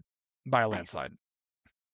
So you mentioned making content. So like what do you love about making content since you love what you do? Yeah, I like the idea that like my video, if I know that I can create a video that actually provides education, then somebody that watches it and genuinely watches it through the entire video can genuinely learn something, take what they learn, and then potentially apply it to their lifestyle and actually get a meaningful change. Like me and you go back and forth with this stuff all the time, but I will never be somebody that just makes like surface level content, because it provides no actual value. Like a simple chat GPT or a simple Google search can provide all the information, or if not more, than a surface level video provided. So I am somebody that likes to kind of, again, like you say, pull back the curtains and go a little bit deeper. I want to understand why something is working or not working. I want to understand this pathway, because then when I make the video, again, I connect that small little puzzle piece to the grand scheme, the big master puzzle that is the human body, and that feels so rewarding. So that's why I enjoy making the content. Even if videos flop, like if I had fun in the production and the research behind all of it, and then somebody somewhere, even one person, got value from it, that is worth it to me, right? From a coaching perspective, if I can change one person's life, then I'm a successful coach, right? It's like flowing in perfectly to my next question where it's like it blows my mind sometimes that we're actually changing lives, not just like a little bit.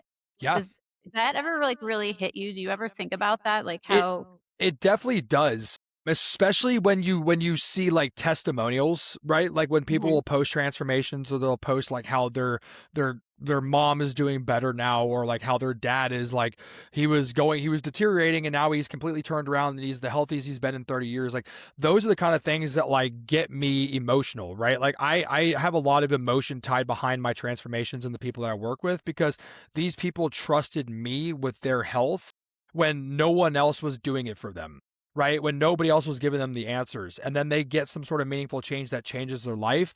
That is the stuff that matters to me, right? And so it is a wild thing to think about, because you are handling somebody else's life, right? And like that is like, you can't take that kind of stuff lightly. Like if you take it lightly, you shouldn't be in this industry, because the whole point of this is to produce change, right? And again, one person's testimonial is enough to get me to continue to do this for the rest of my life, right?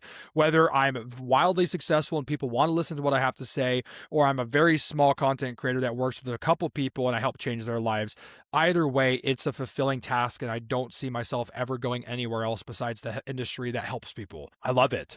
And it is very impactful when you see somebody genuinely change for the better. It's very cool. so a lot of people say like because you're so empathetic and love helping people so much, you know more than doctors is what people often say in your lives. I've seen it.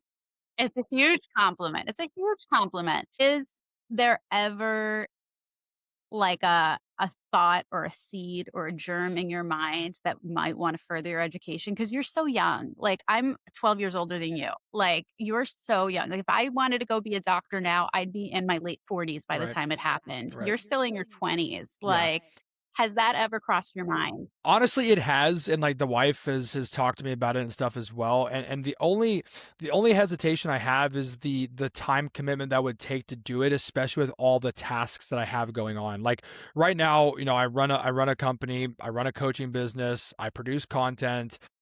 Like there's so many things that I'm currently doing and expanding on, and it's hard for me to want to go back for furthering my education, just because I know that the time commitment that's going to take, it's very difficult, especially having a daughter now. I'm all about having as much time available for her as I possibly can, while also still doing the things that make me happy and provide a lot of fulfillment in my life, which is genuinely making content and providing change and coaching people and having a real impact. And I believe I can have that impact independent of furthering my knowledge. If I did go back, I would probably want to get into the research and development side of things, Okay. because that would probably be the route that I think I'd want to go, because I think that that kind of stuff, being able to set up clinical studies and run those kinds of things and test things that maybe I want to specifically look at. Now, obviously, funding has to be there, so that's a whole different story in itself.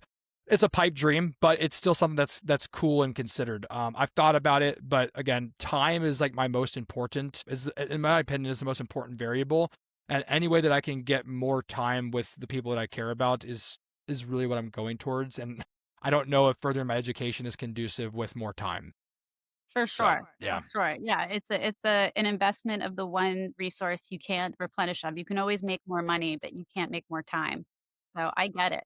That's part of my reasoning of not doing it either. yeah, You know what I yeah, mean? Because like it was like, well, there's other paths. There's PA school, there's right, nursing school, and you can be an advanced practice nurse. My Aunt Mary, who you know from yeah, lives, yeah. comes into your lives, is an advanced practice nurse. She's an anesthesiologist or CRNA. But like it's it's still an investment of time, and, I mean, I'm not gonna lie to people, like, being an affiliate for Peptides has changed my financial situation. Yeah, same here. It has given me the freedom to be like, and I tell people this all the time. It has given me the financial freedom to be at home and make content and be with my daughter. And like the people that support me have given me my most valuable resource, not money, time. I do not care about money. Guys, I still drive a 2022 Toyota Corolla that is beat up. I don't care. I'm not a materialistic person. I'm a time-driven person. If I can spend time with my parents, if I can spend time with my brother, if I can spend time with my daughter, if I can spend time with my wife, if I can spend time with my friends, that matters more to me than quite literally anything on the planet. Because at the end of the day, you die, we all die, and we go where we go. I believe we go to heaven, and that's a whole different topic for a different discussion. But you don't die with your toys. Like your No. toys go away, but the memories and the people that you did all those memories and had those experiences with, that is what you die with. And that to me is why I do what I do. I love what I do, but it's also been able to give me the ability to have those experiences more often. And like I said, I don't take that for granted ever, ever. Yeah. Yeah, same, like but that was why, like, when I instead of, like I was looking for, like, a continuing ed course to Yep. do for peptides, and that's when I did some research, and actually, I started talking about it on lives, and one of my Pepper fam found it, like, found the courses and sent me, like, a bunch of continuing ed courses on peptides, and the seeds one seemed the most Yeah, that's comprehensive, awesome. Yeah. Well, and there's some because cool one-off things that you're doing. Like that's great. Like you don't have to go through years and years and years of education, but you have something that you can kind of is it like a kind of like go through it at your own pace course? Yes. See, that's Yes. awesome because that you find the time and you do it, right? Like obviously like I want more time, but I still sit down and read clinical literature. But that's part of what I do and part of what it's my work, right? But like I'm talking going and devoting multiple years, like that's difficult for me to do right now, especially because I know how time Yeah. consuming that would be. So what you're Yeah. doing is it's a perfect situation. Yeah. It's like Yeah. that. I would consider stuff like that for sure. Yeah, the membership is very doable for, like, because you can write it off because you have a peptide company now too, so you can write it off as continuing ed, for your, company. They have, like, one-offs, like, he has a whole, like, 20-hour course just on the mitochondria, Cool. which I was yeah, you know what I mean? Like, he's got, like, what he calls mastermind courses, which are Yeah. long courses. Then there if you go really extra, you can go do a whole weekend, and he does them in person, Oh, that's but cool. you can do the recorded ones at your own pace, and that's what I'm doing now, the peptide certification. Very cool. Because I don't know about you, but I've had doctors reach out to me Right. through my doctor, to ask for advisement on peptides, and I figured I should do something a little bit more legitimate, Sure. like, Yeah. doctor wouldn't be coming to me, so that's what got me into the Dr. Seeds thing, Yeah. and also I wanted to further my knowledge to help more people because, aside from learning clinical literature, like the thing I like about the Dr. Seeds course is that there's the application there, Yeah. you know, Yeah. they bring you a case study of a patient, they present what the initial labs and the findings are and the symptoms, and then you go through and then they tell you, the stack they built for this person, Right. and then they show you over time snapshots of, like, blood work and things like that and how they progressed and how it worked, or in some cases, it didn't work, it's not one size fits all, and that's the cool thing because it makes, like, real life applications really Yeah. cool to Well, and follow. that's how you learn, right? Like you like it's great to learn the literature, like you said, right? But like application is one different thing because like in a clinical setting, like it's a very set up, organized trial. There's not variance to any of it, right? Like the whole point is to assess what is this doing in this exact environment, right? Mhm. In a case study, well, that's where the person's cut out into the outside world and they're living their life. And that is the actual application aspect behind it. But that is where somebody knows about peptides and then somebody knows how to apply peptides. And those are two completely different situations because again, you can understand everything about a peptide, but if you don't understand the pathways that the peptide works through, then you don't understand the peptide. I'm sorry, you just simply don't. If you understand the pathways plus the peptide, then you understand, okay, if this is occurring in this case study, this is how we go about navigating that situation. That is how you actually genuinely learn. Case studies are probably the most important piece of the entire puzzle, like realistically speaking. It doesn't matter how much you know if you can't apply your knowledge. That Right. what do you know from there? What do you do? You know what I Right. mean? And it's like, I'm not a doctor, I understand that, and I'm Right. not trying to be a doctor. Right. I do coaching, like health coachings with people, and in a very controlled setting. But, like, when doctors come to me, I wanna be able to know, like, these applications, Yeah, yeah, for sure. Because, like, for example, like, if someone's having trouble sleeping, well, yeah, growth hormone's great. It's gonna be, like, a really great fix, but compliance with growth hormones is a lot. Yeah. It's a lot to ask from the regular person who's not like a biohacker and doing this like as their hobby, That's why when my mom was talking to me about what peptides to deploy because she has to go on a weight loss journey, while she does have like a lot of visceral fat, I didn't think tesamorelin was gonna be the best route for her Mhm. and suggested that she look into a GLP because, a GLP will still eventually get to the visceral It fat, certainly does, yeah. but, it's once a week, Right. Yeah, and I compliance is a lot of things, you're right. Yeah. compliance is huge, and even the most excited biohackers sometimes struggle with things that are daily pins, you Right. know? Right. Yeah. They wanna know, well, like, I just saw in your live today, someone was like, "If I pin a larger dose of GHK, can I not do it Yeah, every right, day?" right, And right. it's like, And it's like, all right, well, at that point, it sounds like you're having a hard time with just sticking to it in the first place. It's like you have to really understand that, like, okay, we're playing with our biology, we're playing with our health. These are our bodies. There are things that are irreparable if done incorrectly. Peptides are probably not pushing you there, but it's worth obviously understanding that if you are trying to maximize your health, you cannot take a shortcut, right? So like the simple thing of like taking GHK at a higher dose, you don't have to take it multiple times a day. Like that's not a big deal in the grand scheme of things. But like if you have the mindset of how can I take a shortcut to get somewhere, well then you're always going to have that mindset of how can I make this as shortcut driven as possible, guys. One of the biggest things that people talk about, and this is such a good thing to say, like if you are somebody that is like obese and you're looking to make progress in your journey, please understand that it took you multiple years, decades to get to where you are now. So don't expect to undo all of this in a week or two or a month or 2 months. It's going to be a process, right? So don't think shortcut. Don't think narrow minded. Don't think short sighted.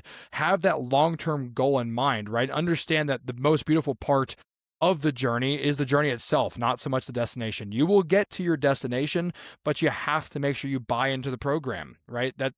It's the most important part. I think people are very very short-sighted in their really with anything in life these days because everything can come like instant gratification, but you just can't do that. Like instantaneous results are typically not sustainable results. mhm, And I talk about that a lot with especially GLPs for sure. Like, but yeah, it's just I think that's just it's a big mindset shift that needs to happen. And I think that people are waking up, people are doing it, people are becoming smarter. Like this space is growing, and I think that for a lot of people, it's growing for the right reasons, and for some, it's growing for the wrong. But I think it is being pushed in the right direction. I think it's because of content creators like you and I and many others that actually promote a good educational piece of content. Not, mhm. hey, this is your shortcut to getting super tan jacked and beautiful for summer, right? Yeah, it's just, that's cool and all, but it's like, okay, like we need to have a little bit more behind that than just take this and get jacked, beautiful, and tan. So Yeah, exactly. There you know, there's people who just put the guise of research on it because that makes it accessible without, like, the FDA, but I take that title, like, really seriously, and I know you do too, like, doing actual research, like, that yeah, clinical That's the literature. other thing is you will talk to like family members like, oh, I did my research on this product. And I'm like, okay, well, like, where? And like, well, I Googled it. And I'm like, okay, so you Googled it and then it brought up a AI generated response based off of a culmination of a bunch of searches that people do. And you said that that is gospel. Why don't you go into the clinical literature and you read exactly the thing? You don't read the abstract, you don't read the conclusion, but you read the entire article. And then you come tell me that you did some research. Because at that point, if you actually did research, you should be able to tell me what's going on here, right? And how it's going on here and why it's going on here. That's another thing. Like, that's the stuff that drives me nuts is like people say they're doing the research and then there's no research. Or people are, even some people, which I'm sure you probably know of, are reciting claims or reciting studies that don't actually exist. There's people that are doing that kind of stuff and claiming that they have like higher level education and holding titles above you and saying they're doing research. And then those articles never existed in the first place. And it's like, Right. what's going on here? Like, are we trying to stroke our egos or are we trying to help people? Right. That's, you Right. saw I sent it to you the other Yeah. day. I sent Yeah. it to you the other day. Yeah, you did. Just, Yeah. I kind of went off on someone. I'm not going to say their name, but I see them in your lives all the time and they don't give you a hard time, but they were grilling me over VEGF overstimulation. And I was just like, I just went off. I Yeah. went off. I crashed Yeah, out. I've made plenty of content on that. And I almost wonder if that person wasn't like trying, I don't know who it was, but I'm almost wondering if that person wasn't trying to agonize you. Because there was that video from that doctor that went around and he's like, hey, go ask your favorite content creator what happens when BBC overstimulates VEGF. And then I made that response video. I'm like, bro, but it doesn't do that. Anyways, we don't have to talk about it. We could talk about it. But Yeah, we could. But yeah, it's people might just be trying to yank your chain and see what you have to say about it. But I've made content on that at this point, and yeah, like that's another thing is like the misinformation spreading in this space is also a lot, and Rampant. it's Rampant. all over the place, and it just comes from like uneducated assumptions, baseless claims. Like there are kids that make content about this stuff now, and like there's a guy that he has like 500,000 followers, and I don't think he's originally from peptide content, obviously, but like he's talking about like how if you put your backwater in the fridge, it degrades your peptides. And another kid that has a lot of followers was like, if you take GHK copper, you're gonna get copper toxicity. And I'm just like, dude, like why are these people saying this crap? And like, how do they feel so confident? Like, my thing is like, how do you feel so confident to say that? Like, if I post something that is factually incorrect, I wouldn't do that, right? Like, I don't do it because like I'm so conscious that like I want my content to be correct, that like if I say something incorrect, like I don't want to essentially be made into like, oh, this guy doesn't know what he's talking about anymore. Like, I don't get how people are so confident. That's my thing, is like, how are you so confident in saying stuff that is actually blatantly wrong? Like, I know I check my shit, but I am like tragically insecure about posting the wrong thing. You know what I mean? Like, I even said in a video that got a little bit of traction for my page. I don't get like tons of views on my videos. I don't either. My bread and butter is my lives. Yep. Same, I think, for you too. Yep. But like, I was like, my biggest fear as a content creator is that I put out a piece of content and then it turns out, and someone uses it as factual and then it turns out to be wrong. Right. Like, right. that keeps me up at night. Yeah. So it's like, basically do your due diligence. That's Exactly. it. Yeah. Yeah. That's all you can do. Right. That's all you can do. The other thing is like in biology, it's always changing. There's Right. new studies, new findings. Like, we didn't know 6 months ago that glutathione can feed tumors, but now we do. Right. And now I tell people, well, if you think you might have an active malignancy, either skip the glutathione or be responsible and cycle it. Don't just stay on it forever, because we have these new findings. So it's about also like staying abreast and just like, because that was one that I would very confidently tell people like, yeah, it's okay to cycle it and not cycle it. Like, you can Right. just stay on it because mechanistically speaking, it makes sense. You're not wrong to say you don't have to cycle it, because technically you don't. The only time in which you would is if there was a malignancy that does hijack glutathione usage, and that probably comes down to specific tumor types as well. It's not like every tumor across the board. It's probably specific Right. ones. But it's like, Right.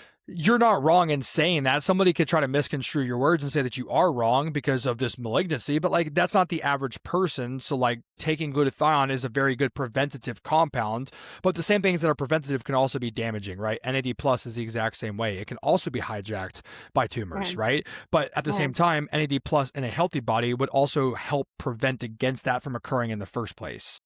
That's just, you're not wrong in saying that you don't have to cycle. I think that it's more so just like, it's obviously, again, there's no absolutes in biology. So when somebody speaks in absolutes, I always say they make an absolute ass of themselves because it's just simply not true. But biology, there's way too much variation from person to person to say logically that one thing is true every single time. There are some cases of that, but in most cases, no. In most cases, no. Yep. So Absolutely. yeah. And I take it very seriously that people trust me for like information on things that could influence their health decisions. Yeah. Yeah. I don't take that lightly. And I know you don't either because, that's why we coach. That's why I'm confident coaching, right? Because I know that if they come to me, they're in better hands than if they go to someone else. And I'm not saying that from an ego standpoint. I'm saying that from like, I know what I have done and what I can bring to the table. And I know that it works because it's replicable. I've seen it done over and over and over again. And I've seen people go in the right direction as opposed to the wrong direction. If they follow my plan and they communicate with me, obviously, because obviously I can't make somebody respond, but if they respond, they get results. And I'm more confident in bringing someone to me than taking them to someone else that may or may not know exactly what they're talking about. Because here's the problem is AI is an amazing tool, but AI is also the worst tool that's ever existed in the history of the planet because now everybody can become an expert, right? In everything, including you and I. We can leverage AI to become highly intelligent people, but we can also use AI to become highly unintelligent. And the other part about AI is it's notoriously wrong a lot. So you still have to do your due diligence. So when you leverage a tool like AI, you can use it to prompt the pulling of specific studies, but you still have to go read the studies. Don't have AI do it for you. You need to interpret that data on your own. That's where people fall short. Most people don't even most people don't even prompt it to pull the studies in the first place. That's the biggest problem.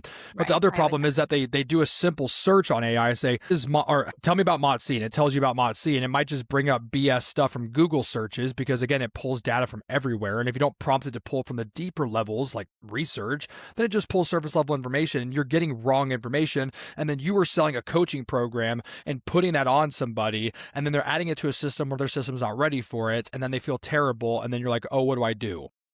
Right? Okay, like it's because you're trying to play health coach and you don't know what you're doing. You're just using an AI prompted service to help you get there. AI is a great tool if you know how to use it. AI is the worst tool if you use it incorrectly. And that's what we see. We see a little bit of both from this group. It's true. It's true. And that's why I can't stop creating content. I even feel like I take it as a big compliment that you say I make so much content, but I feel like I don't make enough content. Like I do. Same. Like I know. But you're really killing it. You really are. like I like feel like I don't make enough. Like I used to do a science snack every single day, but now I'm just like one, I like don't have time, and two, I needed to preserve the account for a little bit. So I needed to cool it with, content violations and stuff. you know? But I started like posting it on one of the backups. So I think I'm going to revive those because it just makes me feel good to post something every day. Yeah, no, I'm the exact same way. Like if there's a day where like I haven't recorded any videos yet because we've been doing this on a live stream. So I got to go record some stuff after, but I got some stuff I got to do. So I got to pound them out quick. But it's like if I have a day where I don't record, I'm like, well, dang it. Like that's a missed opportunity to produce some level of content, right? And like with my, like, I've been talking to my wife about this, but like ever since my daughter's been born, like sitting down and recording long form content for my school community has been very difficult. But it's also not fair to all those members to not have content. So I did go crazy before the baby was here and produce a bunch of content. But now I'm trying to sit down and still be able to knock out some very high level stuff because I am someone like you that wants to just continuously educate and continuously get better because every time that I put out a piece of content, I learned something more as well. And that makes me a better coach. And then I can apply that to the next person and leave them in a better position than the previous. Not that the first client ever got the worst, but they technically did. Because like I am someone that doesn't stay stagnant. Stagnicity breeds everything negative, right? Like if you were, Complacent. you become complacent, and that is the thing that freaks me out the most is complacency. I don't like sitting still. I don't like not learning. I don't like not applying.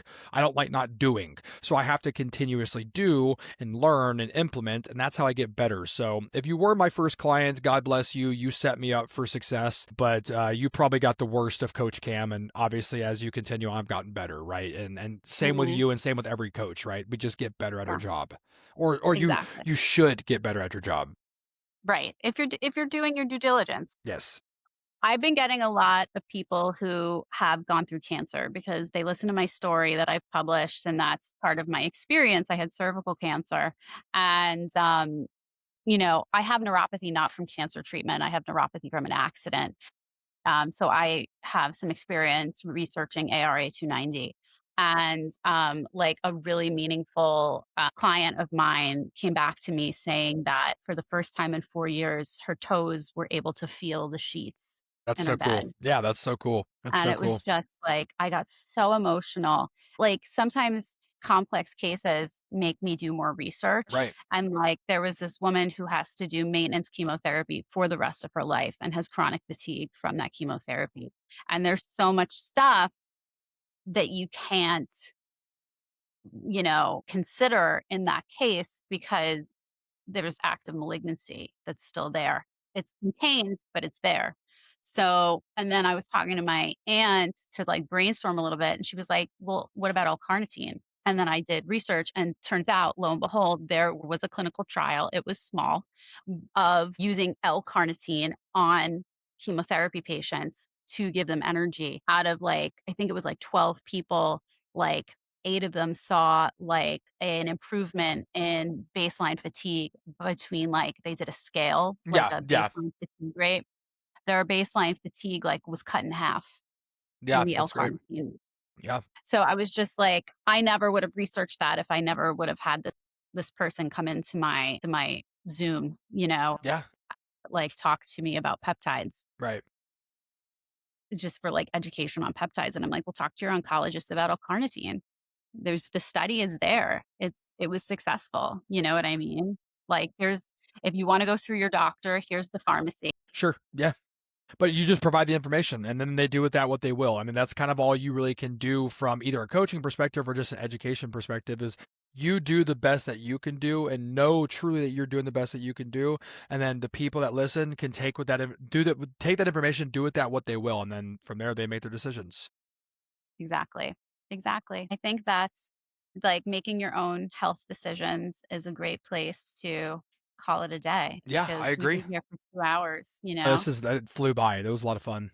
flew by. We'll have My to run it goodness. back. We'll have to run it back with some different topics. I would love to continue to chat.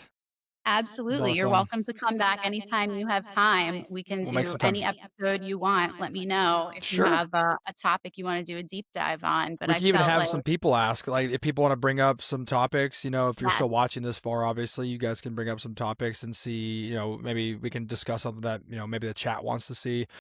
yeah, Maybe we can run some polls. I can even throw one in my school community, run a poll in there yes, and just say like, hey, what do you guys want to see on the next one? Because I'm sure people in there will watch. I'll obviously go drop the link and stuff in there for them to watch. awesome. And maybe we can get like something else scheduled, right? I don't know. We could even just, Yeah, we'll let's figure do it it. out. There's plenty of stuff. Yeah, yeah, It's endless. yeah, This is an ever expanding space, guys. It'll be endless content. yeah.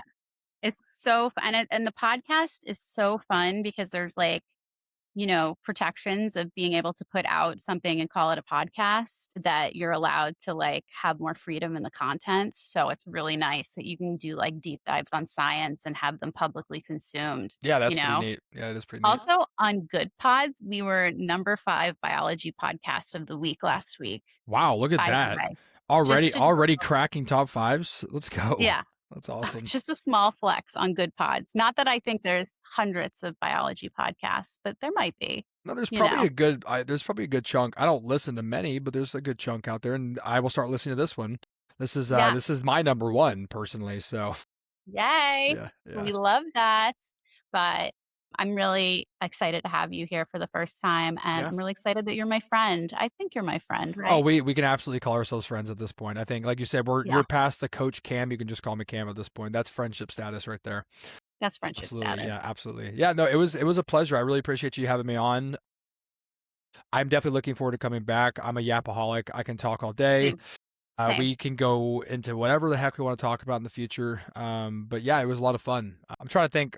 I mean, that's it. I'm grateful for the experience, and I do want everybody from my community, if you're watching this, to make sure that you associate yourself with everything that she's got going on. Petfluence Roundtable podcast. Tune into her live streams, content, things like that. That is it, though. Yeah. Yeah. Tell them where to find you now too. Yeah, you guys can find me.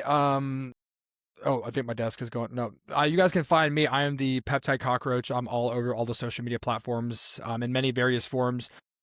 On Instagram, CoachCam.official. Over on TikTok, CoachCam.Peps3 and CoachCam.Peps4. Please follow that back up because you never know. I'm also on school. I run a school community, Coach Cam's Method Academy. We have currently, 44 courses, 301 different modules, endless information and different things that we do over there. So check us out. Where else am I at? I'm revamping my website. So I have a website. It's called isiphysiques.com. It's where I host my coaching services, but I'm revamping it. It's going to be called coachcamofficial.com. And it's going to have all the things I'm associated with and affiliated with on that website. So it's going to be like kind of like my new like go-to link. I just wanted to make something that's a little bit more like official, I guess. Like Linktree is great, but you can't really present all of your information. I'm just yapping at this point, but you can't really present all of your information. So there's like a lot of cool things that you can develop into a website and cool tools and free guides. So that'll be coming out hopefully within the next week or two. I don't know when this podcast will drop, so maybe it'll be live by the time this drops. Wednesday. Okay, it definitely won't be live by then, but coachcam.official.com will be my website, or coachcamofficial.com will be my website. But that's it. That is all. I appreciate your time. I appreciate your time. Also, I wanted to, this doesn't necessarily need to be part of the podcast, but I didn't know Coach Reese was your brother. Yeah. Yeah, he is. He is. I guess I haven't really done a good job at like saying that, I guess. Yeah. But yeah, no, he is. He is. Yeah, he's my brother. I thought honestly, like, who better? Because he's basically like a mirror image of me, just 2 years younger. Like, he loves to learn. He is an active bodybuilder. He cares very much deeply about the optimization of our clients, and he is really freaking responsive. He has been like the best addition to my coaching program that I could have ever added. Like, if any of my clients are watching this, like if they ever have questions, Coach Reese is responding within 30 minutes, like maximum. Mm-hmm. We don't let a message go days. Like, he is on top of stuff all the time. So was the greatest addition I could have added. Plus, like, being able to give my brother some level of like financial support, and be able to actively work with me is awesome. Because him and I are like, we have a relationship that's probably different from most siblings. Like, he is genuinely my best friend besides my wife. Like, genuinely my best friend. He's been along for the ride for everything that I've ever done. Any business that I've ever involved myself in, he's been a partner or involved in it to some capacity. So that's what I mean. Like I told you earlier with the whole time thing. Like, I just prefer to have my network with. I try to spend time with the people that I love and keep them as close as I can and get them involved in things that I do. Right. Yeah. So. Yeah. That's why I roped in my brother. He's one of my best friends. You need to. Keep him tight. Keep him close. Exactly. Yeah. He's starting on the tickety talk. So good. All right. Is Sophie around, or is she still sleeping? I don't have the monitor here. My wife came in here. I can see if she's available. Let's see real quick. She might be sleeping. I'm going to take my headset off real quick. She's so hungry. Yeah, she's ready to go eat. She cracked over 5 pounds. She is over 5 pounds now. Good girl. She'll be ready to sit on the podcast here pretty soon. Yes. Oh my God, what a lovey. When I come to, yeah. I'm going to go take her back down to Mama real quick, and then we can finish this up. One sec. What was the one thing I wanted to tell you? In October, me and Aunt Mary bought tickets to the GLP meetup, October 17th, and it's in Dallas. Okay. Well, then, yeah, I can definitely pull over to that. I'm like 30 minutes from Dallas, so. Yeah. So we definitely want to meet up with you. Yeah, for sure. We could do that. That'd be fun. Yeah. And Fort Worth is in Fort Worth. So he's going to meet up too. Yeah. Perfect. Yeah. So that'd be cool. I mean, we can even make it like, I can make a couple announcements for stuff like that. Cause I know I actually have quite a few people in my school community that are in the DFW area as well. So maybe have like a small meetup type situation, meet some people and things like that. That'd be kind of cool. We should do that. Yeah, that'd be fun. That'd be fun. Do that. Let's do that. What is it? Is it just like a conference? Like, are they discussing like new advancements? It's mostly like influencers in the space. Oh, no way. Okay. That's actually cool. I didn't know that they did that kind of stuff. Yeah, for sure. I will definitely do that. Yeah. I think I sent you a link a while ago, but I could resend it to you. Yeah, I can do a search and check it out as well. Yeah. Once Upon a Meetup, the GLP meetup in Dallas, October 7th. Once upon a meetup. Okay. Right on. Awesome. I will do that. That'd be fun. So and then we gotta go out to dinner, Of just course. Aunt Mary with There's Aunt a Mary. million places in Dallas, so plenty of good spots out Right. there. Amazing. So Yeah, we'll do cool. that. All right. Awesome.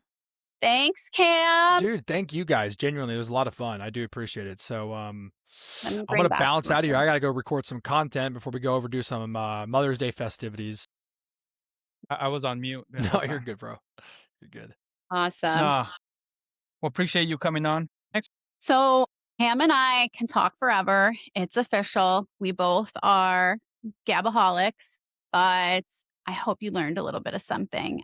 And just to make sure that you did, we have my sidekick, trusty old Fort Worth, with Fort Worth's talkback. Hello there, everyone. I hope you guys really enjoyed that. I know that most of you are probably going to have to do what I'm going to do when I go rewatch this is turn down the speed instead of up like we normally do because Coach Cam talks really fast. All right, so this one was definitely interesting, even for me, because they touched on a lot of things that I didn't even know about. You know, they did break down a really big deep dive into functioning versus dysfunctional mitochondria. They also obviously explain why the redox balancing is essential to support fat loss, energy, hormone optimization, and overall health. So if you guys really enjoyed, I mean, you're probably going to have to run it back because I know I will. So that way I can maybe watch it maybe a couple more times because the information in this podcast was probably the best deep dive into the mitochondria and the function between what we do, right? He talked about healing the mitochondria and the foundational to your health. What is that? You know, your daily habits, you know, is the pillars to what the peptides are going to do for you. Especially he touched on nutrition being the biggest one, right? 80% of nutrition equates to the supplementation support of these peptides. Which ones did I like the most? I don't know. I didn't know that I might be deficient in vitamin B. So that's why blood panels are essential to be able to know.